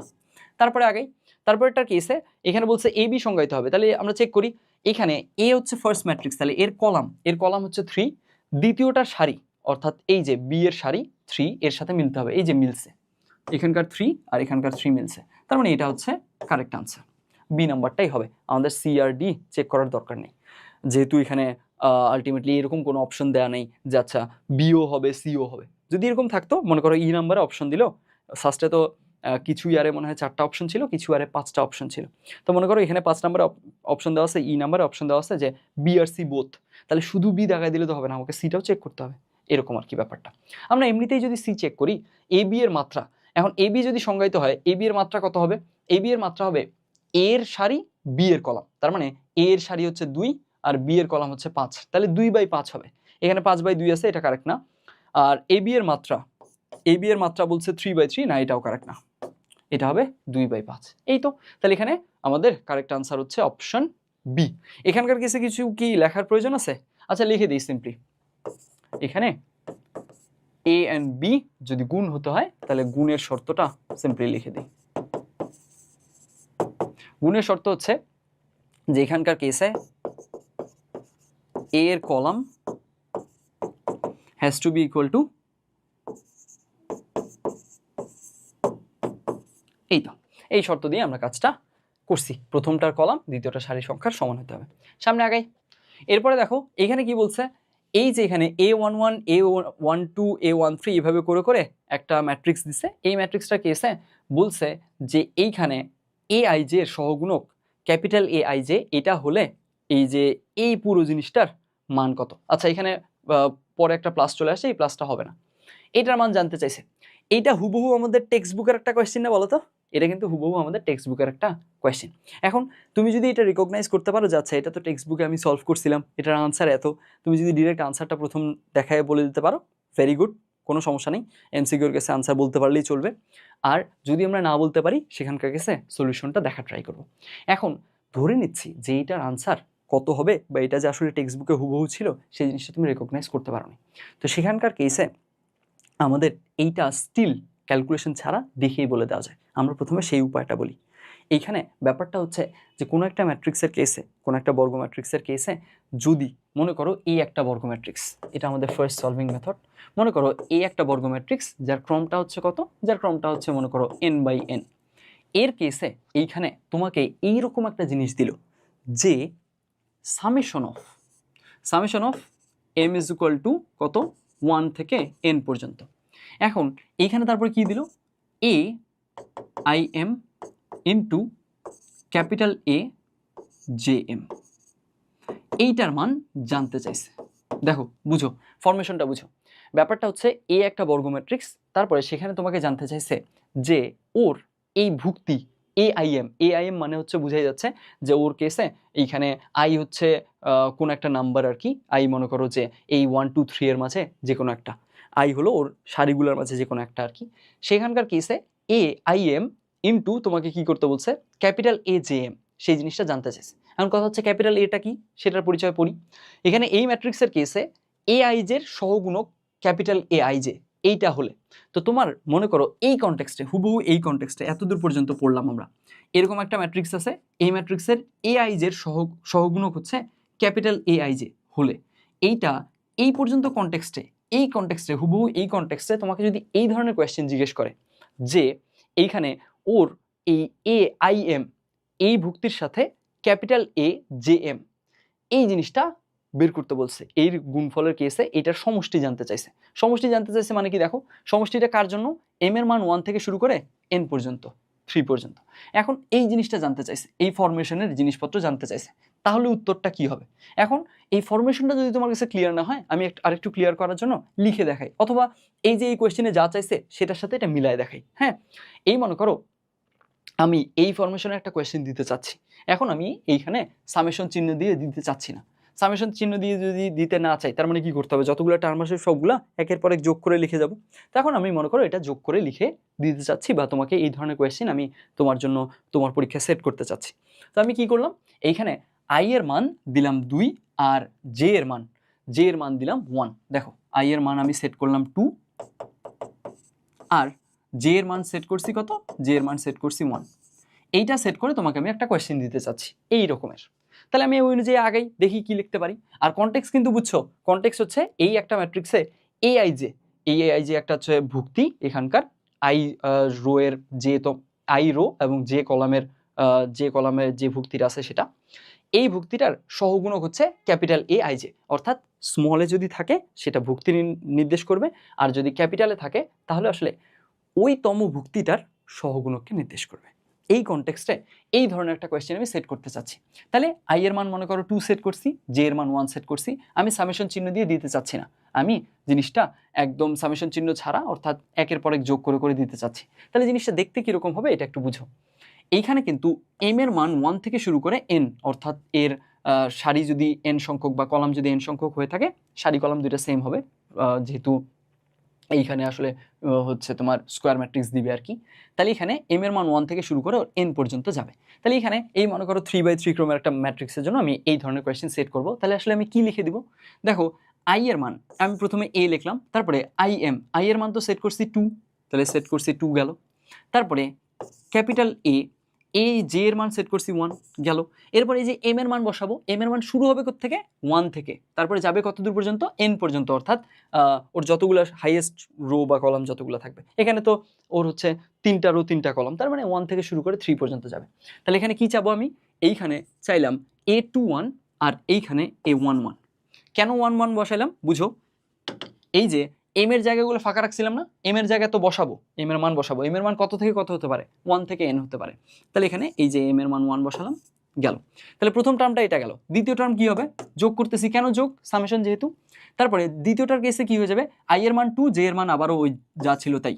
তাহলে আই এর মান 2, তার মানে A2 সামথিং আর ক্যাপিটাল A1 সামথিং, এই ফরমেশনে রাখতে চাচ্ছি। এই ফরমেশনে রাখলে তাহলে এখানে দেখো A2 সামথিং, এই সামথিং এর জায়গায় আমি m = 1 এর জন্য করে ফেলছি। 1 এর পরে কি আসবে? 2 আসবে, তাহলে এখানে 2 এখানে 2 প্লাস দিচ্ছি কেন? সামেশনের জন্য। তারপরেরটাও একই, তার মানে আই এর মান 2 সেট করছি আর জে এর মান কত সেট করছি? 1 সেট করছি। 1 সেট করার পরে এখানে এম এর মান বসাবো। এম এর মান কত? এম এর মান হচ্ছে এবার 1 হয়ে গেছে, 2 হয়ে গেছে, এবার হবে 3। এই রকম দিলাম, এইটার মান আমি জানতে চাইলাম। দেখো তো এই কোয়েশ্চেনও তাই করছে না? দেখো তাই করছে কিনা। A21 A11, দেখো এই যে A21 A11, তারপরে A22 A12, A22 A12, তারপরে হচ্ছে A23 A13, A23 A13। তো এই যে এই রকমের কোয়েশ্চেন যদি সেট করে, এইটাই মিন করতেছিলাম যে এখানে তোমার যদি এ একটা বর্গ ম্যাট্রিক্স হয় n/n ক্রমের, তারপরে সেখানকার কেসে এই রকম জিনিসপত্র জানতে চায়, যেখানে সেটা কি হচ্ছে? এম এর মান 1 থেকে n পর্যন্ত হতে পারবে, হাইয়েস্ট রো বা কলাম পর্যন্ত হতে পারবে, এখানে এই ভুক্তিটার সাথে এর সহগুণক গুণ হবে। এই ফরম্যাটে যদি কোয়েশ্চেন জিজ্ঞেস করে, তখন আসলে দুইটা কনসিডারেশন মাথায় নিলেই এইখানে আমরা উত্তরটা বলতে পারবো। যদি এখানে i = j হয়ে যায়, আনসারটা একরকম হবে। আর এখানে যদি i ≠ j হয়, তাহলে আনসারটা একরকম হবে। তো সেখানকার কেসে আমি তাহলে, যেহেতু কোয়েশ্চেনের ধরনটা বোঝানো গেছে, তাহলে আমি ওভারঅল জাস্ট আমাদের কনক্লুশনটা বলে ফেলি। এই i এর মান 2, j এর মান 1, এইগুলো কথা সব সরাই দিই। এগুলোর কেসে যদি আমাদের কি করতে চায়, এই ফরমেশনের কোয়েশ্চেন দেয়, এই ফরমেশনের কোয়েশ্চেনের কেসে যদি এইটার এখানকার কেসে i = j হয়, তাহলে এটার আনসার কি হবে, এবং i ≠ j হলে কি হবে, সেই জিনিসটা লিখি। তাহলে এখানে প্রথমেই লিখবো i = j হলে কি হবে। i = যদি j হয়, তাহলে এইটার আনসার হবে ওর ডিটারমিনেন্টের ভ্যালুটা। কেন হবে একটু পরে আসতেছি। i = j হলে, আর এইটার মান 0 হবে যখন i ≠ j। এইটা হচ্ছে একটা ম্যাট্রিক্সের ডিটারমিনেন্ট ওয়াইজ এটার প্রপার্টি, বুঝছি। এখানকার কেসে এই যে প্রপার্টিটা পুরোটা আমি কিন্তু কনটেক্সট সহ ধীরে ধীরে বুঝাইছি। এই যে এই প্রপার্টি অনুযায়ী এটা দেখেই আনসারটা বলে দেওয়া যায়। এখন যেটা বলতে চাইছিলাম যে এখানে ডিটারমিনেন্ট কেন হচ্ছে আসতেছে সেই জিনিসটা একটু বলে ফেলি। খেয়াল করো এইখানে ডিটারমিনেন্ট এই কারণে আসতেছে যে তুমি খেয়াল করো তো আই এর মান আর জে এর মান যদি সেম হয়ে যায় তার মানে কি হচ্ছে, তার মানে আমরা আসলে কি করতেছি, এইখানে এ এর মান মনে করে নিলাম, এ এর কেসে আই এর মানটা 1 বসালাম, তারপরে আই এর মান 1 বসালাম, এম এর মান তো শুরু হবে 1 থেকে, তাহলে এ 1 1, এখানেও এ 1 1, আই জে সেম। তারপরে কি আসতেছে, তারপরে কি অ্যাড করতেছি আমি এ 1 2, তারপরে হচ্ছে এখানে ক্যাপিটাল এ 1 2, তারপরে অ্যাড করতেছি এ 1 3, ক্যাপিটাল 1 3। তার মানে কি বলতো, তার মানে আমি আসলে এইখানে কি করছি তুমি একটু নিজেই চিন্তা করো, এখানে আসলে আমি প্রথম সারি বরাবর বিস্তার করে দিছি। তুমি খেয়াল করো এই যে প্রথম সারি বরাবর বিস্তার করে দিছি না, এই প্রথম সারি বরাবর বিস্তার করলে কি হয়, এই প্রথম ভুক্তি ইনটু এর নিজের সহগুণক, তুমি দেখো তাই তো হয়েছে, প্রথম ভুক্তি তার সাথে নিজের সহগুণক প্লাস এর দ্বিতীয় ভুক্তি, প্রথম সারির দ্বিতীয় ভুক্তি এই যে 1 2, এর সাথে ওর হচ্ছে কি ওই দ্বিতীয় ভুক্তিটার সহগুণক এই যে ওর নিজের সহগুণক, তারপরে এখানে ও থার্ড ভুক্তি, প্রথম সারির থার্ড ভুক্তিটা আর তার ওর নিজের সহগুণক। এটা করলে আসলে কি আসে, ওর তো ডিটারমিনেন্টটাই আসে। আমি সিম্পলি এই যে এই ম্যাট্রিক্সটার এই বরাবরে বিস্তার করে দিছি, বিস্তার করে দিলে তো ডিটারমিনেন্ট আসবেই। That's why I is equal to J যদি সেম হয়ে যায় তখন আসলে ওর ডিটারমিনেন্টই আসে। এখন এখানে আমি 1 দিয়ে চিন্তা করছি, তুমি 2 বসায় চিন্তা করো, তখন কি আসবে এ 2 1, এ 2 আবারও হচ্ছে ক্যাপিটাল এ 2 1, এখানে 2 2 2 2 2 3 2 3। So ultimately I is equal to J মিললেই ওখানে আসলে কোনো একটা রো বা কোনো একটা কলাম বরাবরে সিম্পলি ওর কি হয়ে যায়, আচ্ছা এখানে রো বরাবরে আর কি, যেহেতু আমরা এম এর মানটা ভ্যারি করতেছি তাহলে যে কোনো একটা রো বরাবর সিম্পলি কি হয়ে যাবে, বিস্তার করা মিন করবে। সো বিস্তার করা মানেই হচ্ছে ডিটারমিনেন্ট আসতেই হবে। দ্যাটস ওয়াই এখানে I is equal to J হলে কি আসে, ওর এখানে ডিটারমিনেন্টটা আসে। অন্য কেসে এটা বাদে যদি খালি জাস্ট আই আর জে এর মানটা সেম না আসে তাহলেই আসলে ওর মানটা কত আসবে, এই ফরম্যাটের জিনিসটার ভ্যালুটা আসবে 0। বুঝছি, এখানে দেখো ওই রকম জিনিসপত্রই দিছে। এখানে আমরা একটু মিলাই দেখি, আই এর মান সেট করছি 2 আর জে এর মান সেট করছি 1, এই যে দেখো এখানে 2 এখানে 1, এখানে 2 এখানে 1। তারপরে এম এর মানটা ভ্যারি করছি, এম এর মান দেখো কোথায় বসে, আই এম জে এম, এই যে আই এম জে এম এই জায়গাগুলো বসে। এম এর মান ভ্যারি করছি কোথা থেকে, 1 থেকে শুরু করে 1 2 3, এই যে এখানে 1, এখানে 2, এখানে 3। এই তো এই জিনিসটা করছি, আই আর জে এর মান সেম দেইনি, দ্যাটস ওয়াই কি আসছে 0 আসছে। যদি আই আর জে এর মান সেম দিতাম তাহলে কি আসতো, ওর ডিটারমিনেন্টটা আসতো। বুঝছি, এখন এইখানকার কেসে এই যে ব্যাপারটা এটা দেখেই বলে দেওয়া যায়, এই কারণে এই প্রপার্টিটা তোমাকে আমি জানালাম, সাথে কনটেক্সটের সাথে মিলায় মিলায় প্রত্যেকটা জিনিস যতটা পারা যায় ধীরে ধীরে আমি বলার চেষ্টা করছি যাতে ক্লিয়ার হয় যে এই ধরনের কোয়েশ্চেন আসলে এইখানে মনে করো আই আর জে সমান দেয়নি, তোমাকে এই সেম কোয়েশ্চেনই দিল, জাস্ট আই আর জে এর মান সেম দিয়ে দিল। এখন তুমি যদি ভাবো যে এটা বইয়ের কোয়েশ্চেনটাই ছিল তাহলে কিন্তু ভুল হবে, বইয়ে কিন্তু এটা ছিল না। তো তখন তোমাকে এই প্রপার্টিটা জানলে খুব সহজেই দেখে আনসারটা বলে দেওয়া যায়। এখন এইটাও একটা উপায় গেল, আরেকটা উপায় কি হতে পারে, আরেকটা উপায় হচ্ছে খুব সিম্পলি ক্যালকুলেট করে করে আগানো। আমরা তো এখানে কোনো একটা ম্যাট্রিক্সের কোনো একটা ভুক্তি যদি জানি আর হচ্ছে কোনো একটা ভুক্তি যদি বলে দেয় আর ওর সহগুণক গুণ করতে বলে বা কোনো একটা সার্টেন ভুক্তির সহগুণক গুণ করতে বলে, আমরা তো সহগুণকের কনসেপ্ট জানি। সো আলটিমেটলি ওই অনুযায়ী কাজ করলেই হয়ে যাবে। দেখি আমরা তাহলে সেকেন্ড উপায়ে আগাই। এইটাতেই সাধারণত আমরা টেক্সট বুকের প্রবলেমটা এই অনুযায়ী আগেই সলভ করছিলাম। এখানে দেখো A21 তার মানে এইটা, এর সাথে কি করতে হবে, এই A11 ক্যাপিটাল A11 বুঝো, ক্যাপিটাল A11 মানে কি বলতো, ক্যাপিটাল মানেই হচ্ছে যে আসলে ওই ভুক্তিটার সহগুণক, নট দ্যাট ভুক্তি, নট দ্যাট এলিমেন্ট, আমাদের কি করতে হবে ওর সহগুণকটা। তার মানে 11তম ভুক্তিটার সহগুণক, তার মানে এই ভুক্তির সহগুণক। তার মানে এখানে আমাদের A21 এর সাথে গুণ করতে হবে A11 এই ভুক্তিটার সহগুণককে। তাহলে এর সহগুণক বের করি আমরা, এর সহগুণকের চিহ্ন কি হবে বলো, এর সহগুণকের চিহ্ন হবে প্লাস, খুব সিম্পল। আর সহগুণকের কেসে মানটা কি হবে, এর রো কলাম বাদ দিলাম, তাহলে A22 A33, A22 A33 minus কি হবে A32 A23, এই তো। তারপরে আসি অ্যাড করে দিব কার সাথে, এরপর এটা বলছে A22, তাহলে A22 আর হচ্ছে এর সাথে কি হবে ক্যাপিটাল A12, তার মানে এই যে A12 এই যে ভুক্তিটা এর সহগুণককে গুণ করতে হবে এখানে। তাহলে এর সহগুণক যদি চিন্তা করি এর চিহ্ন কি হবে, এর চিহ্ন মাইনাস হবে। এর চিহ্ন যদি মাইনাস হয় তাহলে এখান থেকে আলটিমেটলি রো কলাম বাদ দিলাম, এই বরাবর মাইনাস করতে পারবো না, এবার উল্টা দিকে মাইনাস করতে হবে, অর্থাৎ কি আসবে A31 A23 সরি মাইনাস হচ্ছে কত 3123 থেকে A21 A33। এরপরে আসো প্লাস করব A22 পরে আসতেছে 23, তাহলে A23 এর সাথে গুণ করব কাকে A13 কে, তার মানে A13 ক্যাপিটাল আছে, তার মানে বোঝা যাচ্ছে এই যে এই ভুক্তিটা A13 এর সহগুণককে। তাহলে এর চিহ্ন কি হবে বলো? সহগুণকের চিহ্ন হবে প্লাস। সহগুণকের চিহ্ন প্লাস হলে কি আসবে? a21 a32 minus a31 a22। Simply এখন আমরা সবগুলো জিনিস যদি একদম ছড়ায় দেই তাহলে কি আসবে? ছড়ায় দিলে অর্থাৎ আমরা ব্র্যাকেট তুলে দিয়ে গুণ করে দিলে কি আসবে? a21 a22 a33 থাকলো মাইনাস a21 a32 a23। এরপরে অ্যাড করে দিই, অ্যাড করে দিলে কি আসবে এখানে? আচ্ছা আমরা তো ডান পাশে স্পেস রাখছি, তাই কাজ করি ডানে লিখি।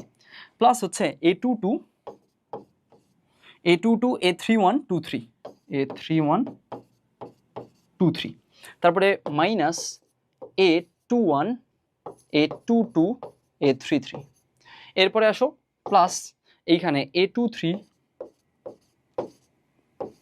a21 a32 মাইনাস হচ্ছে গিয়ে a23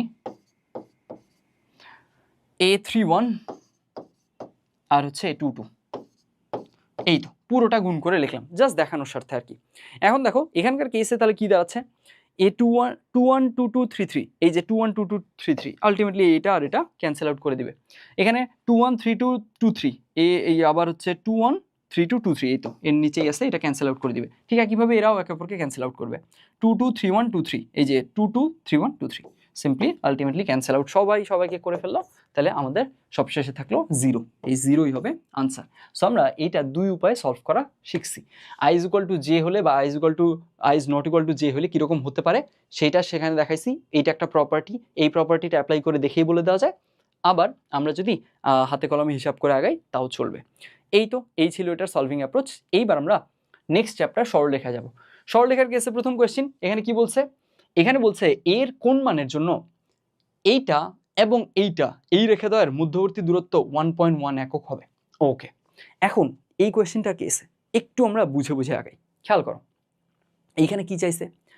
এ একটা অজানা আছে, এই এর কোন মানের জন্য এই একটা সরলরেখা যেখানে কোনো অজানা নেই, পুরো একদম এক্স্যাক্ট ইকুয়েশনটাই দেওয়া আছে, এইটার সাথে আরেকটা সরলরেখার মধ্যবর্তী দূরত্ব 1.1 একক হবে। তাহলে দুইটা সরলরেখার মধ্যবর্তী দূরত্ব সংক্রান্ত কোয়েশ্চেন হয়েছে। এখন তুমি নিজে একটু চিন্তা করো তো, দুইটা সরলরেখার মধ্যবর্তী দূরত্ব কখন হিসাব করা যায়? আমরা যদি দুইটা সরলরেখা এমন নেই যে তারা পরস্পর সমান্তরাল না, কোনো না কোনো একটা জায়গায় কোনো না কোনো একটা পয়েন্টে গিয়ে তারা পরস্পরকে ছেদ করবে, এরকম দুইটা সরলরেখা নিলাম, অসমান্তরাল সরলরেখা। তাহলে দুইটা অসমান্তরাল সরলরেখা মানে হচ্ছে এরা কোনো না কোনো একটা পয়েন্টে গিয়ে ছেদ করবে। তার মানে ব্যাপারটা হচ্ছে এদের আসলে মধ্যবর্তী দূরত্বের কনসেপ্টটা এদের জন্য অ্যাপ্লিকেবল না। কেন? কারণ এদের কেসে ক্রমাগত আসলে মধ্যবর্তী দূরত্ব তো চেঞ্জ হচ্ছে। যেই পয়েন্টে ওরা ছেদ করছে ওই পয়েন্টে ওদের কোনো মধ্যবর্তী দূরত্বই নাই, 0। আবার ওইখান থেকে আমরা যদি এই পাশে সরি তাহলে দূরত্ব বাড়বে, ও পাশে যদি সরি দূরত্ব বাড়বে। সো আলটিমেটলি এদের জন্য আসলে দুইটা সরলরেখার মধ্যবর্তী দূরত্বের কনসেপ্টটা এদের জন্য অ্যাপ্লিকেবল না। কাদের জন্য অ্যাপ্লিকেবল? যখন দুইটা সরলরেখা পরস্পর প্যারালাল হয় বা সমান্তরাল হয় তখনই তাদের জন্য মধ্যবর্তী দূরত্বের কনসেপ্টটা অ্যাপ্লিকেবল হয়, তাই না?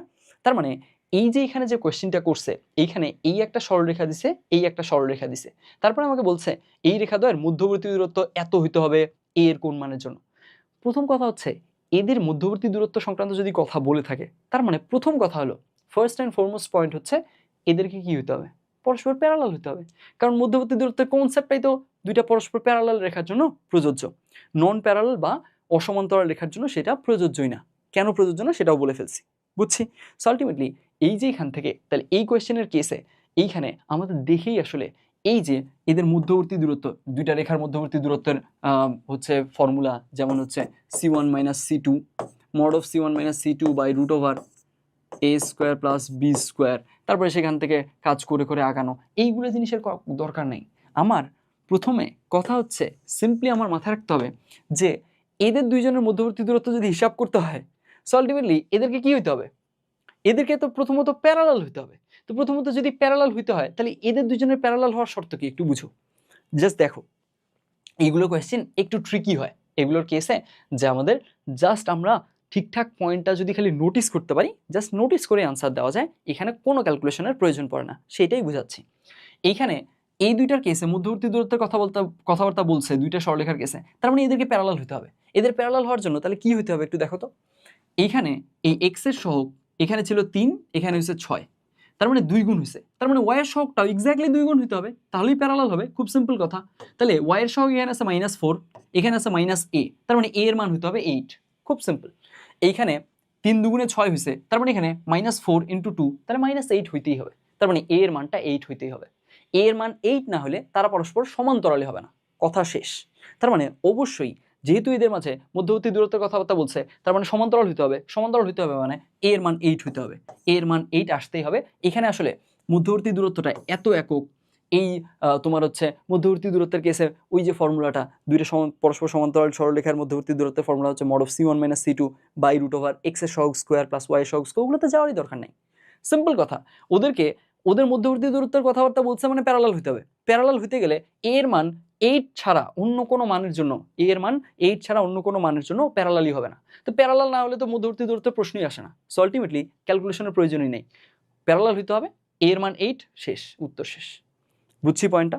তার মানে এখানে আসলে একটু জিনিসটা কি বলা যায়, যে এখানকার কেসে একটু আমাদেরকে চোখ কান খোলা রাখতে হবে, একটু আমাদের পর্যবেক্ষণগুলো, অবজারভেশনগুলো স্ট্রং করতে হবে, যে আমরা কি করতেছি, এটা কখন হয় না হয়, এই ব্যাপারগুলো যদি খেয়াল রেখে করি তাহলে আসলে অনেক কোয়েশ্চেন জাস্ট দেখেই উত্তর বলে দেওয়া যাবে। যেমন এইটা, এই দুইটার স্ট্রেট লাইন প্যারালাল হইতে হবে, তার মানে এর মান 8 হইতেই হবে প্যারালাল হইতে গেলে, তাহলে এর মান 8ই হবে উত্তর। এখানে আমাদের এই যে এইটা নিয়ে ক্যালকুলেশন করার, মধ্যবর্তী দূরত্বটা 1.1 একক, এটা নিয়ে ক্যালকুলেশন করার প্রয়োজনই পড়তেছে না। বোঝা গেছে কথা? এই তো এখানকার কেসে আই হোপ জিনিসটা বোঝাতে পারছি, এখানে আমাদের অন্য কোনো কিছুর প্রয়োজন পড়ে না। আচ্ছা, এখানকার কেসে কি লেখা যায়, আমরা যদি একটু লিখতে চাই, যেহেতু এখানকার স্লাইডগুলো তোমাকে অফার করব, তাহলে এখানে এটাকে যদি আমরা লাইন 1 বলি, এটাকে যদি আমরা লাইন 1 বলি, আর এটাকে যদি লাইন 2 বলি, তাহলে আমাদের, আচ্ছা একটু নোট ডাউন করি, এটা হচ্ছে লাইন 1 আর এটা হচ্ছে লাইন 2। তাহলে আমাদের লাইন 1 আর লাইন 2কে অফকোর্স প্যারালাল হইতে হবে। দুইটা যদি প্যারালাল হইতে হয় তাহলে অবশ্যই 3/6 ইজ ইকুয়াল টু কত হইতে হবে, -4/a, সরি -a, অতএব a ইজ ইকুয়াল টু 8 হইতেই হবে। এখানে আমাদের কোনো দূরত্বের কথাবার্তা বা দূরত্বের ক্যালকুলেশনে যাওয়ার প্রয়োজন নেই। ফাইন, সামনে আঁকাই। এরপরে কি বলছে, 1, 2 বিন্দু থেকে আগত একটি আলোক রশ্মি x অক্ষের উপরে a বিন্দুতে প্রতিফলিত হয়ে 5,3 বিন্দু দিয়ে যায়, a বিন্দুর স্থানাঙ্ক কোনটা? আচ্ছা ফাইন, তাহলে এখানে কি বলছে, যে এখানে আমাদের একটা সার্টেন বিন্দু 1,2 বিন্দু, এই বিন্দু থেকে একটা আলোক রশ্মি আসছে, আসার পরে x অক্ষের একটা পয়েন্টে আপতিত হয়েছে, তারপর x অক্ষটাই প্রতিফলক হিসেবে কাজ করছে, ওটা আয়নার মতো কাজ করছে, দর্পণের মতো কাজ করছে, তখন সেইখানে এইখানে পড়ে তখন সে প্রতিফলিত হয়ে চলে গেছে। প্রতিফলিত হয়ে যখন চলে গেছে প্রতিফলিত রশ্মিটা, সেই রশ্মিটা আবার 5,3 বিন্দু দিয়ে চলে গেছে। তো এখানকার কেসে আমাদের এই বিন্দুর স্থানাঙ্ক কত সেইটা জানতে চাইছে। এগুলোর কেসে শুনো, যখন তোমার বিন্দুর সাপেক্ষে বিন্দুর প্রতিবিম্ব অথবা তোমার হচ্ছে একটা রেখার সাপেক্ষে বিন্দুর প্রতিবিম্ব, এই ধরনের কোয়েশ্চেন যখন থাকে তখন আমরা ফিগারটা এঁকে একটু চিন্তা করলেই বুঝে যাই, তখন ওই জিনিসটা খুব সহজে বলা যায়। কিন্তু এইখানে কি বল, এখানে দেখে আমাকে বলো তো, এখানে কি রেখার সাপেক্ষে বিন্দুর প্রতিবিম্ব অথবা রেখার সাপেক্ষে রেখার প্রতিবিম্ব একদম ওই ধরনের এক্স্যাক্ট ডিরেক্টলি আমরা কোনো কিছু বলতে পারতেছি? ডিরেক্টলি বলতে পারতেছি না। বলতে পারবো, আমাদেরকে ফিগারে যেতে হবে, ওই ধরনের কাজ করতে হবে, তাই না? তার মানে এইখানে আসলে একটা বিন্দু দিয়ে একটা রেখা পাস করছে, ওই বিন্দুগামী রেখা অসংখ্য হতে পারে, তারপরে তখন x অক্ষের উপর প্রতিফলিত হয় আরেকটা বিন্দু দিয়ে গেছে, আর ওই যে আরেকটা বিন্দু সেটাও তো আসলে অসংখ্য রেখা হতে পারে। সো আমাদেরকে দুইটা একই সাথে কি করতে হবে, দুইটা একই সাথে সঙ্গতিপূর্ণ বানাতে হবে, যে আসলে এই বিন্দু দিয়ে একটা রেখা গেছে, তারপরে x অক্ষের উপরে পড়ছে, তারপরে x অক্ষটা প্রতিফলক হিসেবে কাজ করে, তখন ওই বিন্দুটা প্রতিফলিত হওয়ার সময় এই বিন্দু দিয়ে চলে গেছে। সো আলটিমেটলি একদম ডিরেক্ট জিনিসপত্র দেওয়া নেই যে আচ্ছা এই রেখার সাপেক্ষে এর প্রতিবিম্ব বলো বা ওই বিন্দুর সাপেক্ষে এর প্রতিবিম্ব বলো, এরকম ডিরেক্ট জিনিসপত্র দেওয়া নেই। যখনই তুমি এইখানে প্রতিফলনের কাজগুলোর কেসে এরকম ডিরেক্ট কোনো জিনিসপত্র পাবা না অ্যান্ড তোমাকে কনটেক্সট বিল্ড করতে হবে, তখন আসলে সবসময় একটা প্রপার্টির দিকে খুব ভালো রকম নজর দিবা, সেটা হচ্ছে এইখানে যখনই তুমি প্রতিফলনের কাজগুলো করতেছো, ত্রিভুজ বানানো এবং ত্রিভুজগুলোর মাঝে তারা অনুরূপ কোণী কিনা সেটা চেক করা। এই দুইটা পয়েন্ট খুবই ভালো মতো মনে রাখো।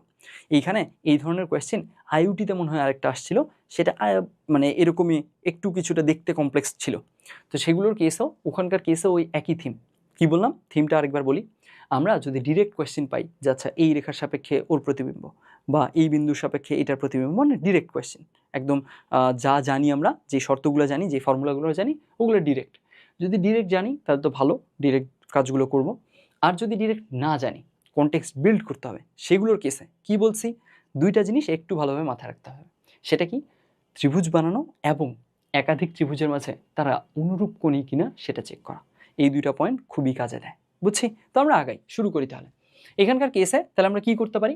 এখানকার কেসে বোঝা যাচ্ছে যে 1-2 বিন্দু থেকে আগত 5-3 বিন্দু দিয়ে যায়, এরকম কথাবার্তা বলছে। তাহলে আমরা কনটেক্সটটা একটু বিল্ড করি। হ্যাঁ, ধীরে ধীরে আমরা কনটেক্সটটা বিল্ড করে ফেলি। তাহলে আমাদের এখানে এই ধরে নিলাম এটা হচ্ছে এক্স অক্ষ, আর এর উপরে লম্ব ধরে নিলাম এটা হচ্ছে ওয়াই অক্ষ। তারপরে এখানে বলেই দিছে যে 1,2 বিন্দু থেকে একটা রশ্মি আসছে, আপতিত হলো এক্স অক্ষের উপরে। আপতিত হওয়ার পর কোথায় চলে গেছে? 5,3 বিন্দু দিয়ে। তাহলে 5,3 বিন্দুটা একটু পয়েন্ট আউট করি। এই মনে করো আমাদের 5,3 বিন্দুটা। তাহলে আমাদের মোটামুটি জিনিসটা এরকম যে এইখানে এসে কোথাও পড়ছে, এইখানে ধরে নিলাম এখানে এসে কোথাও পড়ছে, তারপরে সেইখান থেকে কি হয়েছে, সেইখান থেকে সেটা পড়ে এই দিক দিয়ে প্রতিফলিত হয়ে চলে গেছে। তাহলে আমাদের কি থিম ছিল, আমি কি বলছিলাম, এই ধরনের কেসগুলোতে কি করার চেষ্টা করবা, এইখানে যখনই এরকম কনটেক্সচুয়াল জিনিসপত্র দিয়ে কনটেক্সট বিল্ড করতে হচ্ছে, ত্রিভুজ বিল্ড করার চেষ্টা করবা, এটা বলছিলাম। তাহলে একটু ত্রিভুজ বিল্ড করার চেষ্টা করি। এই যে এখানে আমরা মোটামুটি এইটা একটা ত্রিভুজ বানাতে পারতেছি, এই পাশে এইটা একটা ত্রিভুজ বানাতে পারতেছি, বানালাম। এরপরে এই ত্রিভুজ দুইটার মাঝে কি বলছিলাম, যেই প্রপার্টিটা খুব হেল্প করে, এটা অন্যান্য কেসেও হেল্প করে, জ্যামিতিক অন্যান্য জিনিসপত্র খুবই হেল্প করে, সেটা হচ্ছে ত্রিভুজগুলোর মাঝে এরা অনুরূপ কোণী কিনা, অর্থাৎ ওদের সবগুলো কোণের সেটটা অন্যটার সবগুলো কোণের সেটের সাথে মিলে কিনা, আমরা সেটা চেক করার চেষ্টা করব। দেখি আমরা এইখানে এইটা 90, এইখানে এটা 90, ঠিক আছে, ফাইন। এরপরে আমরা এইখানকার কেসে যখন আমরা এখানে প্রতিফলন পড়তেছি, প্রতিফলনের কেসে আমরা কি জানি, প্রতিফলনের কেসে একটা ব্যাপার আমরা খুব ভালো রকমভাবে জানি না, যে এখানে আসলে এই যে এটা যদি আমাদের অভিলম্ব হয়ে থাকে, অভিলম্বের সাথে এই যে আপতিত রশ্মির কোণ আর প্রতিফলিত রশ্মির কোণ, অর্থাৎ আপতন কোণ আর প্রতিফলন কোণ দুইটা সেম হয়। তো ধরে নিলাম এটা আলফা, এটা যদি আলফা এটাও আলফা, দুইটা কোণ যেহেতু সেম, আপতন কোণ আর প্রতিফলন কোণ, তাহলে এখানে বুঝো তো এইটা কোণ যদি আলফা হয় তাহলে এটা কত, 90 মাইনাস আলফা না? এই যে এইটা কোণ যদি আলফা হয় তাহলে এইটা, এই যে এটা 90 মাইনাস আলফা। ঠিক একই রকমভাবে এটা যদি আলফা হয় এটাও 90 মাইনাস আলফা, তাহলে এই দুটো কোণ মিললো। আবার এইটা যদি আলফা হয় এটাও আলফা, ঠিক একইভাবে এটা আলফা হলে এটাও আলফা, তাহলে আলটিমেটলি এই দুইটা ত্রিভুজ কি হয়ে গেছে, এই দুইটা ত্রিভুজ আসলে অনুরূপ কোণী ত্রিভুজ হয়ে গেছে। যদি অনুরূপ কোণী ত্রিভুজ হয়ে যায় তার মানে কি হয়, অনুরূপ কোণী দুইটা ত্রিভুজের কেসে ওদের অনুরূপ বাহুগুলোর দৈর্ঘ্যের অনুপাত পরস্পর সেম থাকে, তাই না? তাহলে এখানকার কেসেও সেই জিনিসটা আমরা লিখতে পারবো। তাহলে আগাই, এখানকার কেসে আমরা জানি এই পয়েন্টটা হচ্ছে 1,2 পয়েন্ট, তার মানে এই লেন্থটা, এই লেন্থটুকু, এটুকু 2, বুঝলাম। ঠিক একইভাবে এইটা, এই যে 5,3 পয়েন্ট দিয়ে পাস করছে, তার মানে এই লেন্থটা কত, এই লেন্থটা হচ্ছে 3 থাকলো। এরপরে দেখো তো এইখানে এই পয়েন্টটার কেসে ভুজ কত ছিল, 1 ছিল না? এই যে 1,2 বিন্দু, তার মানে এইটুকু হচ্ছে 1, এইটুকু হচ্ছে 1। আর এই পুরোটুকু, এই পুরোটা কত, এই পুরোটা এই যে 5,3 বিন্দু, তার মানে এই পুরোটা হচ্ছে 5। তাহলে এই পুরোটা যদি 5 হয়ে থাকে তাহলে এদের মধ্যবর্তী এটুকু হচ্ছে 4, বুঝো, এই পুরোটা 5, এটুকু 1, তাহলে অবশ্যই এইটুকু কত, 4। এখন সেখানকার মাঝে আমাদের আসলে কি বের করা দরকার, কি চাইছে একটু বলো তো? আমাদের মাঝে চাইছে এই বিন্দুর স্থানাঙ্ক কোনটা, অর্থাৎ যেই পয়েন্টে পড়ছে এক্স অক্ষের উপরে, এই যে এই পয়েন্টটা, এর স্থানাঙ্ক চাইছে। তাহলে আমরা কাজ করি, এইটুকুকে এক্স ধরি, অথবা তুমি এইটুকুকে এক্স ধরতে পারো, যাই করো। তাহলে আমরা এইটুকুকে এক্স ধরলাম, তাহলে এইটুকু কত হবে, এইটুকু হবে 4 মাইনাস এক্স। দেখো বুঝো কিনা? আচ্ছা, লেখা মনে হয় একটু বেশি হিজিবিজি হলো, এক কাজ করি এটাকে নিচে লিখে দিই একটু। এটা হচ্ছে 4, এটা হচ্ছে 4 মাইনাস এক্স, এইটুকু, বুঝছো? এইটুকু হলো 4 মাইনাস এক্স। এখন এটুকু কেন 4 মাইনাস এক্স, দেখো এই পুরোটা 5, এটুকু 1, তার মানে এদের এটুকু, এই দূরত্বটুকু 4, এটা যদি 4 হয় এটুকুই তো এক্স, তার মানে এটুকু হবে 4 মাইনাস এক্স, সিম্পলি। এখন এই যে আমরা মোটামুটি কি করতে পারছি, ত্রিভুজ বানাতে পারছি, এবং এই ত্রিভুজ দুইটার মধ্যে আমরা আসলে এরা অনুরূপ কোণী কিনা ফাইন্ড আউট করতে পারছি। তাহলে এবার আমরা কি লিখতে পারবো, এবার আমরা লিখতে পারবো অনুরূপ বাহুগুলোর দৈর্ঘ্য অনুপাত সেম। এইখান থেকেই খুবই সিম্পলি আমরা এক্স এর ভ্যালু পেয়ে যাব। লিখে ফেলি তাহলে আমাদের এখানকার কেসে, তাহলে কি লিখতে পারবো, এখানকার কেসে লিখতে পারবো এক্সকে তো অবশ্যই ইনভলভ করতে হবে, তাহলে এক্সকে ইনভলভ করি। তাহলে এখানে আমাদের লিখতে পারবো যে এই বাহু বাই এই বাহু, অথবা আমরা লিখি যে 4 - x by x, 4 - x by x. তাহলে এই ত্রিভুজের এই বাহু বাই এই বাহু, এরা দুইজন পরস্পর কি, এরা দুইজন পরস্পর অনুরূপ বাহু। কেন? কারণ এইটা হচ্ছে এই কোণের বিপরীত বাহু আর এটাও এই কোণের বিপরীত বাহু, এই দুইটা কোণ সেম। তারপরে আসি, তারপরে কেসে কি লিখতে পারবো? আমরা লিখতে পারবো খুবই সিম্পলি যে এইটার এই বাহু 3/2, 3/2। এটা কেন লিখতে পারতেছি? কারণ এই যে এই কোণ আর এই কোণ সেম, এই কোণের বিপরীত বাহু এত, এই কোণের বিপরীত বাহু এত। সিম্পলি আমরা এই জিনিসটা লিখে ফেললাম। এখান থেকে এক্স এর ভ্যালু বের করি আগাই।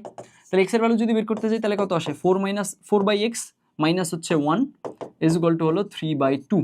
তাহলে 1 যদি ওপাশে নিয়ে যাই কত আসে? ক্যালকুলেশন করবো আর জাস্ট সিম্পলি। তাহলে 1 যদি ওপাশে নিয়ে যাই তাহলে আসতেছে 5/3, তার মানে আসে 4/x ইজ ইকুয়াল টু 5/3। অতএব এখান থেকে এক্স এর মান আসতেছে কত? আচ্ছা এক্স নিচেই লিখি। অতএব এইখান থেকে এক্স এর মান আসে কত? এক্স এর মান আসে 3 4 12/5। 12/5, 12/5 কত বলো তো? 12/5 মানে হচ্ছে 2/5, আর এখানে 2/5 হচ্ছে পয়েন্ট। আচ্ছা 12/5 এখানে দাঁড়াও তো, 3 4 12। আচ্ছা 1 উপাশে নিয়ে গেলাম, 1 উপাশে যদি নিয়ে যাই এখান থেকে আমাদের থাকে হচ্ছে 3 2 5। হ্যাঁ বুঝলাম। এইখান থেকে 3 2 5 হলো 5/, আহা এই তো ভুল করছি এখানে, একটু দাঁড়াও। হ্যাঁ তাই তো ভাবি যে এখানে তো কোথাও না কোথাও ভুল লাগতেছে। এইটা হচ্ছে 5 তো না, এখানে হলো নিচে 2, নিচে 2 যদি হয় তাহলে 3 2 5, হ্যাঁ উপরে 5 ঠিক আছে। তাহলে এইবার ঠিক থাকবে। এক্স এর মান তাহলে কত আসে? 8/5। 8/5 হলে কত হচ্ছে? তাহলে 3 থাকতেছে এক্সট্রা, 3 মানে হচ্ছে 0.6, তার মানে 1.6। এই তো, তাহলে এক্স এর মান আসছে 1.6। এক্স এর মান যদি 1.6 আসে তাহলে এই পয়েন্টটা কত বলো? এক্স অক্ষের উপরে একটা পয়েন্ট, তার মানে অবশ্যই কত? x,0 অর্থাৎ 1.6,0, তাই না? তার মানে আমাদের আনসার কত? আনসার হচ্ছে ডি নাম্বারটা। ঠিক আছে না? ঠিক নাই, একটু খেয়াল রাখতে হবে। এইখানে সবসময় এই কাজগুলো ওরা করে। এখানে দেখো আমাদের এক্স এর মান যে ক্যালকুলেট করে আসলো, এক্স এর মানটা আসলে কতটুকু? এক্স এর মান হচ্ছে এতটুকু, অর্থাৎ এক্স এর মানটা আসলে একদম অরিজিন থেকে না, অর্থাৎ মূলবিন্দু থেকে দূরত্বটা না। এইখানে এক্স এর মানটা কোথা থেকে? এই পাশে অলরেডি 1,0 এই পয়েন্টটা ছিল, এই 1,0 পয়েন্ট থেকে এক্স, তার মানে এই ওভারঅল টোটাল ডিস্টেন্সটা কত? 1 + x। বুঝো, আমি তোমাকে কি করছি? এক্স অক্ষের উপরে দূরত্ব যেতে দিছি। এখন আমি বললাম যে আচ্ছা দেখো তুমি মূলবিন্দু থেকে এক্স অক্ষের পজিটিভ দিকে 3 একক গেছো, এক্স অক্ষ বরাবর পজিটিভ দিক বরাবর, তার মানে তুমি কোন পয়েন্টে যাবা? 3,0, তার মানে এক্স এর মানও 3 হয়েছে, পয়েন্টটাও পাইছো 3,0। কিন্তু এইখানে তো সেম সিনারিও না। এইখানে তুমি এক্স দূরত্ব পার করছো কোত্থেকে? 1,0 পয়েন্ট থেকে এক্স অক্ষের পজিটিভ দিক বরাবর এক্স দূরত্ব গেছো। দেখো বুঝো কিনা? এইখানে অলরেডি তুমি 1,2 পয়েন্টে উঠছিলা, তার মানে এই পয়েন্টটা 1,0, এই 1,0 থেকে এক্স দূরত্বে গেছো ডানে এক্স অক্ষের পজিটিভ দিকে। তার মানে তোমার ওভারঅল এই 0 পয়েন্ট থেকে ডানে কত দূর সরছো তুমি? এখানে আগে 1, এখন 1.6, তার মানে 2.6,0। বুঝছো? তাহলে আলটিমেটলি এই পয়েন্টটা কত? এই পয়েন্টটা হচ্ছে 2.6,0, 1.6,0 না। এখানে অবশ্যই অপশনে 1.6,0 বা এই ধরনের কনফিউজিং আনসার থাকবে। তাহলে আমাদের আনসার হচ্ছে অপশন এ। এখন এইটা আমরা এইভাবে করলাম, এটাকে আরেকভাবে ডিল করা যায়। আরেকভাবে ডিল কিভাবে করা যায় সেটা একটু দেখো। এইটা আই হোপ বুঝছো। যদি এটা বুঝে যাও, এখানে আরেকটা অ্যাপ্রোচে জিনিসটা কাজ করা যায়। সেটা কীরকম সেটা দেখো একটু। সেখানকার কেসে আমরা যে কাজটা করতে পারি সেটা হচ্ছে এরকম যে এই যে আমাদের ধরে নাও, এই ধরে নাও আমাদের এটা হচ্ছে এক্স অক্ষ আর এইটা হচ্ছে আমাদের ওয়াই অক্ষ, বাঁকা হোক সমস্যা নাই। এই গেল আমাদের এক্স অক্ষ আর ওয়াই অক্ষ। এইবার আমাকে কি বলছে? এখানে 1,2 বিন্দু, তাহলে 1,2 বিন্দু ধরে নিলাম এখানে আছে। এই বিন্দুটা থেকে একটা আলোক রশ্মি এসে পড়ছে, এইখানে সামহাও এসে পড়ছে ধরে নিলাম। এই মনে করো এখানে পড়ছে, এখানে যদি পড়ে থাকে তাহলে এইরকম ভাবে পড়ছে, তারপরে প্রতিফলিত হয়ে গেছে এখান থেকে প্রতিফলিত হয়ে গেছে। প্রতিফলিত হয়ে যাওয়ার সময় তখন এখানে 5,3 বিন্দু দিয়ে পাস করছে। তাহলে এখানে মোটামুটি আমরা এইটা যদি 3 দেই, 4 দেই, 5 দিলাম, 5,3 বিন্দু মনে করো এই পয়েন্টটা, এই পয়েন্ট দিয়ে পাস করছে, আর এখানে এই পয়েন্ট দিয়ে আসছিল। এখন এইটার কেসে আমরা এক কাজ করতে পারি না, যে এই যে এইটা, এই যে এই লাইনটাকে বর্ধিত করে দিই। এই লাইনটাকে যদি বর্ধিত করি তাহলে জিনিসটা কীরকম দেখবে দেখো। এই লাইনটাকে বর্ধিত করে দেওয়া মিন করতেছে আমি এই যে এরকম এই জিনিসটাকে বর্ধিত করে দিচ্ছি। এখন এই যে এটাকে বর্ধিত করে দিলাম, তাহলে একটু খেয়াল করো তো এইখানে আমাদের আসলে কি হবে। আমরা দেখতেছি যে এইখানে আসলে এইটার যে প্রতিবিম্ব এক্স অক্ষের সাপেক্ষে প্রতিবিম্ব ওই পয়েন্টটা অবশ্যই এর উপরে থাকবে। সিম্পল কমন সেন্স বা ইনটুইশন থেকে দেখেই বোঝা যাচ্ছে।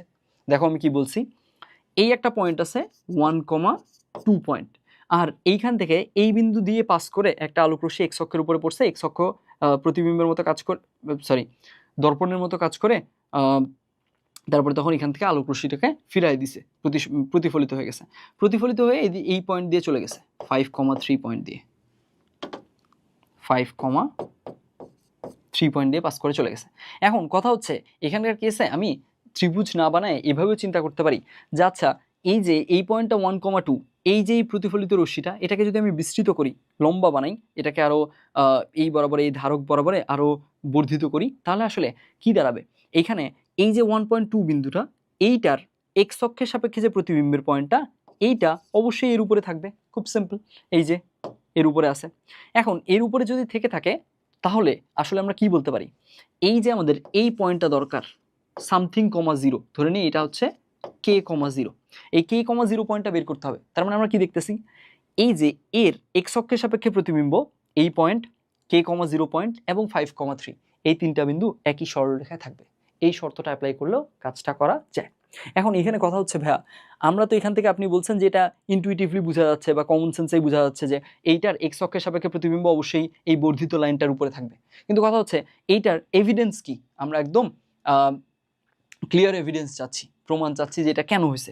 সেটাও করা যায় খুব সহজেই। তুমি দেখো এখানে আমরা কাজ করি, এখানে ত্রিভুজ বানাই, এখানে যদি আমরা একটা ত্রিভুজ বানাই, আচ্ছা এই পয়েন্টটা এখানে আসে, হোয়াট এভার, আমরা যদি ত্রিভুজটা বানাই তাহলে খেয়াল করব যে এইখানে আসলে এইটা সমকোণ, এইটা সমকোণ, বুঝলাম। তারপরে এই যে এইটা কোণ আর এই কোণ দুইটা সমান, আবার এই কোণ আর এই কোণ সমান। এখন কথা হচ্ছে এই কোণ আর এই কোণ সমান কেন, এই কোণ আর এই কোণ সমান কারণ হচ্ছে আমরা যদি এইখানে অভিলম্ব আঁকি তাহলে কি দেখা যাবে, এই কোণ আর এই কোণ সেম।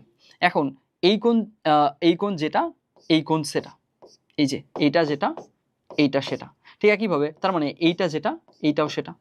দেখো বুঝছো কিনা, সিম্পলি আমি আবার বুঝাই বলি, এটা আলফা, এটা আলফা, এইটা যদি আলফা হয় এই যে এই কোণটার একদম বিপরীত কোণটা এটা আলফা না। আবার এইটা যদি আলফা হয়ে থাকে আলটিমেটলি এখান থেকে বুঝাই যাচ্ছে যে আমাদের ওহো এইখানে কি উল্টা বলে ফেললাম, একটু দাঁড়াও দেখি না, উল্টা বলিনি, ঠিক আছে। আবার যদি এটা আলফা হয়ে থাকে তাহলে আমাদের এইখানে এই বরাবর যদি বিস্তৃত করে দেই তাহলে আমাদের কি দাঁড়াচ্ছে, আমাদের দাঁড়াচ্ছে এইখান থেকে এটাকে বিস্তৃত করে দিলাম, এইটাও আলফা। এটা যদি আলফা হয়ে থাকে এইটা 90 মাইনাস আলফা, তার মানে এইটা তো 90 মাইনাস আলফা হবেই। আচ্ছা এই বরাবর বিস্তৃত করার প্রয়োজন নাই, একটু দাঁড়াও আমি গুছাই বলি, দাঁড়াও একটু। আচ্ছা দেখো এখানকার কেসে আমি এটা দেখাতে চাচ্ছিলাম যে এখানে আমরা ধরেই নিচ্ছি যে আমরা এটার ক্লিয়ার এভিডেন্স পাইনি, বা আমরা এখানে ইনটুইটিভলি যে আসলে বোঝা যাচ্ছে এটা আমি বুঝিনি, আমি এটার একদম প্রমাণ চাই। প্রমাণ যদি চেয়ে থাকি তাহলে আমরা এইভাবে প্রমাণ করতে পারি। এখানে আমরা ত্রিভুজ তৈরি করলাম, ত্রিভুজ তৈরি করার পর দেখতেছি যে এরা আসলে টোটালি একদম সর্বসম ত্রিভুজ হয়ে যাবে। কেমনে সর্বসম ত্রিভুজ কেমনে হচ্ছে দেখো, খেয়াল করো এখানকার কেসে আমরা দেখতে পাচ্ছি যে এইখানকার মাঝে আমাদের এই যে তোমার এই দুইটা ত্রিভুজের মাঝে এরা অনুরূপ কোণ ত্রিভুজ। কেমনে, এইটা কোণ 90, এইটা কোণ 90, বুঝলাম। এটা কোণ 90 হলো। তারপরে ঘটনা কি, তারপরে ঘটনা হচ্ছে এই কোণটা আর এই কোণটা সেম। এখন এই দুইটা কোণ কেমনে সেম দেখো, এটা যদি আলফা হয় এটা আলফা, কারণ আপতন কোণ আর প্রতিফলন কোণ সেম। এটা যদি আলফা হয় এটা আলফা, কেন, কারণ এই কোণটার সাথে এটা বিপ্রতীপ কোণ। এখন খেয়াল করো এটা যদি আলফা হয় এই কোণটা 90 মাইনাস আলফা, ঠিক একইভাবে এই কোণটা যদি আলফা হয় এটা হচ্ছে 90 মাইনাস আলফা, বুঝলাম। এটা যদি 90 মাইনাস আলফা হয় এটা আলফা, ঠিক একইভাবে এটা 90 মাইনাস আলফা হলে এটা আলফা। তার মানে এই দুইটা ত্রিভুজ আসলে পরস্পর কি, এই দুইটা ত্রিভুজ আসলে পরস্পর অনুরূপকোণী ত্রিভুজ। কিন্তু অনুরূপকোণী ত্রিভুজ হওয়ার পরে এদের মাঝে একটা সাধারণ বাহু আছে, এই যে এই বাহুটা সাধারণ বাহু, এই বাহুটা যেহেতু সাধারণ বাহু, দুইটা ত্রিভুজ অনুরূপকোণী হয়ে গেলে এবং তাদের একটা সাধারণ বাহু থাকলে তাদের আসলে উপায় নাই, তখন সবগুলোর কেসে কি হতে হবে, রেশিওগুলা, বাহুর যে রেশিওগুলা, বাহুর দৈর্ঘ্যের যে রেশিওগুলা সেগুলো সেম হতে হবে। বাহুর দৈর্ঘ্যের রেশিও যদি সেম হতে হয় তখন আসলে আলটিমেটলি কি চলে আসবে, এই বাহুর দৈর্ঘ্য আর এই বাহুর দৈর্ঘ্য সেম, এই বাহুর দুইটা তো কমনই পড়ে গেছে, তার মানে এইটা আর এটাও সেম। তাহলে বোঝাই যাচ্ছে এরা ঘুরে ফিরে তখন কি হয়ে যাবে, সর্বসম হয়ে যাবে। সর্বসম হয়েছে মানে এই লেন্থ আর এই লেন্থ সেম, বুঝছি এই লেন্থ যদি সেম হয় তাহলে সেখান থেকে বোঝাই যাচ্ছে যে আলটিমেটলি আমাদের এক্স অক্ষের সাপেক্ষে এই বিন্দুর প্রতিবিম্ব এই রেখার উপরে থাকবে। বুঝছি। সো আলটিমেটলি আমি ট্রাই করলাম যে এখানে যদি আমরা কেউ সেই জিনিসটা এটা কেন হয়েছে সেটা প্রমাণটা দেখতে চাই, সেই জিনিসটাও বলে দেওয়ার ট্রাই করছি। এখন আমরা যেখানে ছিলাম সেখানে যাওয়ার ট্রাই করি, যেখানে কাজটা ছাড়ছি। আপাতত আমরা ধরেই নেই যে এটা আমরা ইনটুইটিভলি পেয়ে গেছি। ইনটুইশন ছাড়াও কিন্তু এটা আমরা কি করছি, ইনটুইশন ছাড়াও এটা কিন্তু আমি কিভাবে আসে সেটার প্রমাণটাও বলে দিছি। আমার কাছে মনে হয় এটা আরও সহজে প্রমাণ করা যাবে, যেটা আমার মাথায় আসলো যেইভাবে করে দেখানো যেতে পারে সেই জিনিসটা আমি বলে দিলাম। ফাইন, যেখানে ছিলাম এইগুলো জিনিস যদি আমরা একটু প্যাচ লেগে যায়, যদি মনে হয় যে আচ্ছা এটার প্রমাণটার কেসে কি করলেন, সবগুলো জিনিস বুঝিনি, সমস্যা নাই, জাস্ট ইনটুইটিভলি বুঝছো কিনা সেটা চেক করো। আই গেস সেটা কমন সেন্স থেকে বা ইনটুইশন থেকে বুঝছো। এটা যদি বুঝে যাও, এইবার এইটার সলভিং অ্যাপ্রোচটা খেয়াল করো। এইখানে আমরা বুঝতেছি যে এখানে এইটার প্রতিফলিত রশ্মিটা যদি আমরা কি করি, বর্ধিত করি, তাহলে আসলে কি হবে, এই 1,2 বিন্দুর এক্স অক্ষের সাপেক্ষে যে প্রতিফলিত বিন্দুটা, অর্থাৎ এই যে কোনো একটা বিন্দুর এক্স অক্ষের সাপেক্ষে যদি আমরা প্রতিফলন করি, তখন আসলে ওর প্রতিফলিত বিন্দুটা কি আসে, প্রতিফলিত বিন্দুটার কেসে এর ভুজ সেম থাকে, কোটিটা কি হয়ে যায়, কোটিটার কেসে কোটি যদি আগে 5 হয় এখন হবে -5, আগে যদি -3 হয় এখন হবে 3, এরকম, তাই না? তো এখানকার কেসে এই যে এক্স অক্ষের সাপেক্ষে এই বিন্দুটার প্রতিফলিত বিন্দু আমরা চাচ্ছি, অর্থাৎ এই বিন্দুটা চাচ্ছি। তো এই বিন্দুটা যদি চাই তাহলে কি করতে হবে, তাহলে এর কেসে এই বিন্দুটা চাচ্ছি, তাহলে এর ভুজ সেম থাকবে। এক্স অক্ষের সাপেক্ষে যখন প্রতিফলিত বিন্দু চাবো আমরা, তখন ভুজ সেম থাকবে, ওয়াই অক্ষের সময় কোটি সেম থাকবে। তাহলে এখানে ভুজ সেম থাকবে, ভুজ সেম থেকে জাস্ট কি হয়ে যাবে, এই বরাবর 2 উঠছিল, এইবার 2 নামতেছে, তার মানে কি হবে, এই পয়েন্টটা যদি 1,2 হয়, এই পয়েন্টটা হবে 1,-2, সিম্পল। তাহলে আমাদের কি দেখাতে হবে, 1-2 বিন্দু, এই K0 বিন্দু এবং 5,3 বিন্দু, এই তিনটা বিন্দু একই সরলরেখায় থাকে। এই জিনিসটা যদি আমরা দেখাতে চাই, খুবই সিম্পলি কি করতে পারি, তিনটা বিন্দু একই সরলরেখায় থাকলে এদের কি হবে, যে কোনো দুইটা নিয়ে ঢাল, অন্য দুইটা নিয়ে ঢালের সেম হবে। তাহলে এই জিনিসটাই অ্যাপ্লাই করি। তাহলে আমরা ধরেই নিচ্ছি এই দুজনের ঢাল হিসাব করতেছি। তো এই দুজনের ঢাল যদি হিসাব করি তাহলে কত আসে, এই দুজনের ঢাল যদি আমরা হিসাব করি তাহলে আসতেছে 0, আচ্ছা -2 - 0, আর হচ্ছে কোটিদ্বয়ের অন্তর বাই ভুজদ্বয়ের অন্তর 1 - k ইজ ইকুয়াল টু কি লিখতে পারবো, এইটা আর এইটা, এই দুজনের ঢাল, এই 5,3 আর 1 - 2। তাহলে এখান থেকে কত আসে, 3 - 2 হচ্ছে -2 আবার 5, কোটিদ্বয়ের অন্তর বাই ভুজদ্বয়ের অন্তর, তাহলে 5 থেকে 1 বাদ 4, 5/4। এই তো এখান থেকে তাহলে সিম্পলি আগাই আমরা, -2 - 0 তার মানে -2, এখানে -2 থাকলো, আর 1 - k, এক কাজ করি, এই -2 কে প্লাস বানাই নেই, এটাকে প্লাস বানাই নেই, তাহলে এটাকে 1 - k কে আমরা k-1 বানাতে পারবো। সিম্পলি ক্যালকুলেট করতেছি, এটা নিজেদের মতো যেভাবে করো ক্যালকুলেট করলেই হবে। থিমটা হচ্ছে যে এই তিনটা বিন্দু একই সরলরেখার উপরে থাকবে, তার মানে আলটিমেটলি এদের মাঝে যে কোনো দুইটাকে নিয়ে ঢাল ইজ ইকুয়াল টু অন্য যে কোনো দুইটাকে নিয়ে ঢাল, এটা আসবে। তাহলে এখান থেকে কি লিখতে পারবো আমরা, k-1 ইজ ইকুয়াল টু হচ্ছে 2 × 4/5, তার মানে এখানে 4 দুগুণে 8/5, তাহলে 8/5, অতএব k এর মানটা তাহলে কত, k এর মান হচ্ছে 8/5 + 1, 8/5 + 1, তার মানে কত, 8/5 মানে 1.6, তার মানে এখানে আসবে 2.6। এই তো, তাহলে k এর মান 2.6 আসলো। এখান থেকেও এইভাবে করো তুমি উত্তরটা দিতে পারবা। লেন্দি হলো আই গেস এটার সলিউশনটা, কিন্তু আমি চাচ্ছিলাম যে এইখানে দুই উপায়ে জিনিসটা বলতে, যেটাতে তুমি কমফোর্টেবল সেটা করিও। এইখানে আর এই জায়গাটায় আমি এইটা যে আসলে এই পয়েন্টের প্রতিফলিত বিন্দুটা, এক্স অক্ষের সাপেক্ষে প্রতিফলিত বিন্দুটা যে আসলে এর বর্ধিত রশ্মির উপরে থাকবে, সেই জিনিসটা বোঝানোর কেসে আমি এখানে ওর অনুরূপ কোণই দেখাইছি, তারপরে ওদের মাঝে একটা সাধারণ বাহু আছে, তো সেইখান থেকে সর্বসম হবে, সেখান থেকে জিনিসটা বলছিলাম। যদি তুমি ওভাবে ঝামেলা লেগে থাকে ওই প্রমাণটা বুঝতে, তাহলে জাস্ট সিম্পলি ইনটুইটিভলি তুমি বুঝছো কিনা সেটা গুরুত্ব দাও, এটা বুঝলেই চলবে। তুমি সলভিংটাতে, মেইনলি সলভিংটাতে গুরুত্ব দাও, যে আসলে কি হবে, এখানে এই তিনটা বিন্দু একই সরলরেখার উপরে থাকবে, তার মানে এইখানে আসলে যে কোনো দুইটা ঢাল ইজ ইকুয়াল টু অন্য যে কোনো দুইটা ঢালের সমান হবে। আমি এই দুইটার ঢাল ইজ ইকুয়াল টু এই দুইটার ঢাল দেখাইছি, যেভাবে করো চলবে। সামনে আগাই, আই হোপ এই জিনিসটা ক্লিয়ার হয়েছে। তারপরে দেখো এখানে কি বলছে, পোলার স্থানাঙ্কে থিটা ইজ ইকুয়াল টু π/4, এই সমীকরণটা কি নির্দেশ করে। ফাইন, এইখানে পোলার স্থানাঙ্কে থিটা ইজ ইকুয়াল টু π/4 এই সমীকরণটা কি নির্দেশ করে, এই জিনিসটা যদি উত্তর দিতে হয়, এটা আসলে জাস্ট এইখানে কি জানতে চাচ্ছে সেটা বুঝে জাস্ট ইম্যাজিন করে উত্তরটা দেওয়া যায়, আবার আমরা এটা ক্যালকুলেশন করে আনতে পারি। সো আমি প্রথমেই একটু এই জিনিসটা বুঝে জাস্ট আমার মাথায় কি চলতে পারে, বা এই জিনিসটা বুঝে আমরা কি চিন্তা করে জাস্ট উত্তরটা দিয়ে ফেলতে পারি সেটা একটু বুঝি। হ্যাঁ, এইখানে তার মানে পোলার স্থানাঙ্কের আসলে এলিমেন্ট কয়টা বলো তো? এলিমেন্ট হচ্ছে দুইটা, একটা হচ্ছে আর একটা হচ্ছে থেটা, তাই না? এখানে বলেই দিছে যে পোলার স্থানাঙ্কে থেটা এত, এই সমীকরণটা কি নির্দেশ করে। তার মানে এইখানে আর এর মানটা স্পেসিফাই করে দেয়নি।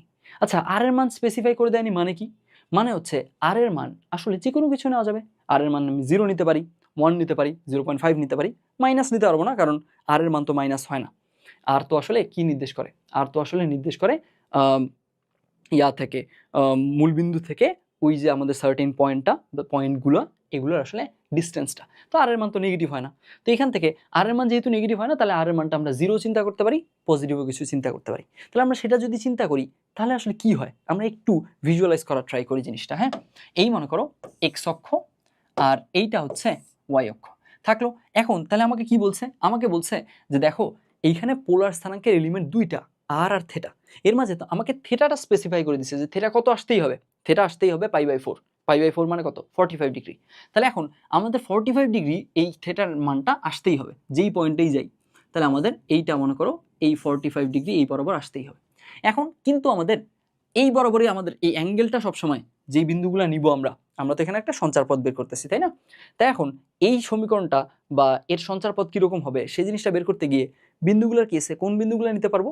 এমন সব বিন্দু নিতে হবে যার থেটার মানটা π/4, অর্থাৎ এই যে থেটার মান অলওয়েজ π/4 মেনটেন করতে হবে, কিন্তু আর এর মানটা স্পেসিফাই করে দেয়নি। তার মানে আর এর মানটা যে কোনো কিছু হতে পারে। তাহলে আর এর মান যদি যে কোনো কিছু হতে পারে, তার মানে কি হতে পারবে? আর এর মান 0 হতে পারবে, আর এর মান এখানে 0.1 হতে পারবে, 0.2 হতে পারবে, 1 হতে পারবে, 2 হতে পারবে, 5 হতে পারবে, √3 হতে পারবে, যে কোনো কিছু হতে পারবে। তাহলে আর এর মানটা এখান থেকে যে কোনো কিছু যদি হতে পারে, তাহলে আসলে এই পয়েন্টগুলো একের পর এক যদি আমরা যোগ করি, তাহলে এই স্ট্রেট লাইনটা আমরা পেয়ে যাই। দেখো বুঝছো কিনা? যদি এখনো না বুঝে থাকো তাহলে আমি এইখানে এই অ্যাঙ্গেলের ব্যাপারটা ইরেজ করে দিয়ে আরেকবার বলে দিই। জাস্ট আমি কি করতেছি, ভিজুয়ালাইজ করাচ্ছি। আমরা এই জিনিসটা এই ফর্মুলা অ্যাপ্লাই করে করে কিভাবে আসতে পারে সেই জিনিসটা দেখবো, কিন্তু আমি চাচ্ছি যে এইটা আসলে খুব সহজে আনসার করা যায়, জাস্ট ভিজুয়ালাইজ করে যে আসলে কি চাইছে, জাস্ট এটা বুঝলেই হয়। তো সেইটা দেখানো ট্রাই করতেছি। এখানে বলছে এমন সব পয়েন্ট নেওয়া যাবে, এমন সব পয়েন্ট নিয়ে আমাদের আসলে ওটা সঞ্চার পথ বের করতে হবে যেখানে থেটার মান এত। তাহলে থেটার মান এত, তাহলে অবশ্যই এই যে 45 ডিগ্রি অ্যাঙ্গেলের যে রেখাটা আছে, 45 ডিগ্রি অ্যাঙ্গেলের রেখা মনে করো এইটা, এই রেখা বরাবর থাকতে হবে তাকে, বুঝলাম? এই রেখা বরাবর থাকতে হবে। কিন্তু আর এর মান কত নেওয়া যাবে? আর এর মানটার কেসে আর এর মানটার সম্পর্কে কোনো স্পেসিফিকেশন দেয়নি। তার মানে আর এর মান আসলে ভ্যালিড যে কোনো কিছু নেওয়া যাবে। আর এর মান ভ্যালিড 0 নেওয়া যায়, হ্যাঁ 0 নেওয়া যায়, পজিটিভ নেওয়া যায়, হ্যাঁ নেওয়া যায়। তাহলে আলটিমেটলি 0 অথবা পজিটিভ যে কোনো কিছু আমরা নিতে পারবো। আর এর মান এখানে নিতে পারবো, এখানে নিতে পারবো, এখানে নিতে পারবো, এখানে ইচ্ছা মতো আর এর মান এগুলো নেওয়া যাবে। কিন্তু সবসময় এই যে এই রেখাটা, এই যে π/4 অ্যাঙ্গেলের যে রেখাটা, অর্থাৎ 45 ডিগ্রি অ্যাঙ্গেলের যে রেখাটা, সেই রেখা বরাবরই থাকতে হবে। তার মানে আসলে আমরা যদি এগুলো কানেক্ট করি সবগুলো পয়েন্ট, তাহলে সঞ্চার পথটা পেয়ে যাব। সঞ্চার পথটা খুবই সিম্পলি একটা স্ট্রেট লাইন। এবং কোন স্ট্রেট লাইনটা এখানে বোঝা যাচ্ছে, কোনটা যেহেতু তোমার 45 ডিগ্রি, তার মানে ঢাল কত? tan 45 1। তাহলে আলটিমেটলি এটা আসলে কি? এইখানে এমন একটা সরলরেখা যেটা মূলবিন্দুগামী এবং যার ঢাল 1, অর্থাৎ এটা আসলে কোন সরলরেখা? y = x সরলরেখা। সিম্পলি তাহলে এটা আসলে একটা সরলরেখার সঞ্চারপথ, বুঝাই যাচ্ছে। আমি সরলরেখাটা সমীকরণ লিখে দিছি, সমীকরণ তো বের করতে হবে না। তোমার সঞ্চারপথের জিনিসটা কীরকম আর কি, সঞ্চারপথটা সরলরেখা, বৃত্ত নাকি উপবৃত্ত, নাকি এখানে যে হাইপারবোলা নাকি প্যারাবোলা, এগুলো জানতে চাইছে। তো সরলরেখাটা বুঝে, এটা সঞ্চারপথটা বুঝাই যাচ্ছে এটা আসলে একটা কি হবে, সঞ্চারপথটা এগুলো হবে না, বরং এটা একটা সরলরেখা হবে। সো আলটিমেটলি এটা ভিজুয়ালাইজ করে আনসারটা এভাবে দেওয়া যায়। আমি বোঝানোর জন্য, এই জিনিসটা ক্লিয়ার করার জন্য, আমি কি চিন্তা করতেছি, আমার থট প্রসেসটা কি, সেটা ক্লিয়ার করার জন্য আমি এখানে চিত্র এঁকে দেখালাম। এটা একটা উপায়। আর কি করা যায়? এইখান থেকে এই জিনিসটা যদি আমরা করতে পারি তাহলে তো হয়ে গেল। আর যদি ওইভাবে না করতে পারি, তাহলে আমরা সিম্পলি এইখান থেকে, এইটা একটা কি বলছে, পোলার স্থানাঙ্কের সমীকরণ। তার মানে এটা একটা পোলার সমীকরণ। এই পোলার সমীকরণটাকে আমরা কার্তেসীয় সমীকরণে এনে সেখান থেকে ডিসিশনটা দিতে পারি, জাস্ট আমাদের ফর্মুলাগুলো অ্যাপ্লাই করে। তাহলে আগাই ওই অনুযায়ী, তাহলে বলি এবার তাহলে আমরা সেকেন্ড মেথডে যাচ্ছি। এটা আমরা ভিজুয়ালাইজ করেই বলছি, জাস্ট চিন্তা করে যাচ্ছে ওটা কি মিন করতেছে, কি হচ্ছে। এইবার আমরা এখানে ম্যাথমেটিক্যাল ফর্মুলাগুলো অ্যাপ্লাই করে আগাবো। খেয়াল করো, যখনই আমাদের পোলার সমীকরণ থেকে কার্তেসীয় সমীকরণে যেতে হয়, তখন যে কনভার্সনটা করতে হয় সেটা হচ্ছে আর এর জায়গায় √x² + y² লিখে দিতে হয়। আর এইখানে যদি আমরা থেটা পাই, সেটার কেসে tan থেটা যদি পাই, তাহলে সেখান থেকে আমরা লিখতে পারবো y/x। যদি সাইন থেটা পাই তাহলে লিখতে পারবো কি, y/r। আর হচ্ছে তোমার যদি cos থেটা পাই তাহলে আসলে কি লিখতে পারবো, ওয়াই বাই আর কি ঠিক বলতেছি আমি? আহ, হ্যাঁ, ওয়াই বাই আর ঠিক আছে। আর যদি কস থিটা পাই তাহলে সেখানে লিখতে পারবো এক্স বাই আর। এই ধরনের কনভার্সনগুলো ইউজ করতে পারি, তাই না? তাহলে আমরা এখানে ওই কাজটাই করার চেষ্টা করব। দেখো আমি কি মিন করছি, এখানে আরও গুছাই বলি। আমরা তো জানি যে x is equal to r cos theta আর y is equal to r sine theta, তাই না?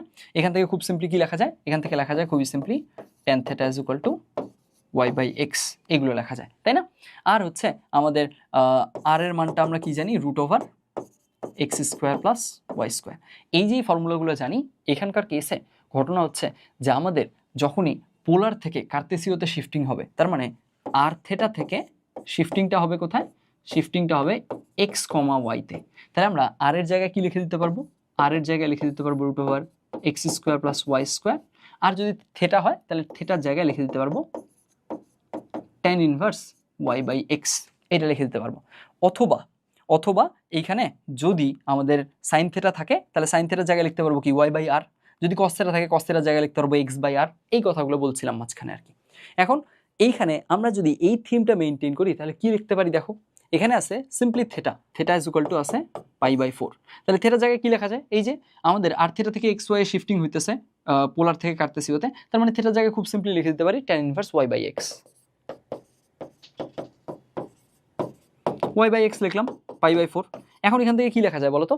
tan inverse y by x is equal to pi by 4 মানেই হচ্ছে y by x is equal to tan pi by 4। tan pi by 4 মানে কি? tan pi by 4 মানে হচ্ছে tan 45 অর্থাৎ 1। অর্থাৎ এখান থেকে সমীকরণ কি আসলো? y is equal to x সমীকরণটা আসলো। এই যে y is equal to x সমীকরণ আসলো, এটা হচ্ছে কার্তেসীয় সমীকরণ। তাহলে এই যে y is equal to x সমীকরণটা আসলো কার্তেসীয় সমীকরণে থিটা is equal to pi by 4 থেকে, তার মানে এটা কি আসলে? এটা কি বলো দেখি? এটা একটা সরলরেখা সমীকরণ। তার মানে এই সঞ্চারপথটা কি নির্দেশ করে? একটা সরলরেখা নির্দেশ করে। এইখানে আমি দুইভাবে জিনিসটা বোঝানোর ট্রাই করছি এবং যতগুলো পয়েন্ট আছে ধীরে সুস্থে একদম সবগুলো ক্লিয়ার করে দেওয়ার ট্রাই করছি। আই হোপ এই জিনিসটা ঠিকঠাক বুঝছো। তুমি যেভাবেই করো না কেন, চিন্তা করো না কেন, চলবে।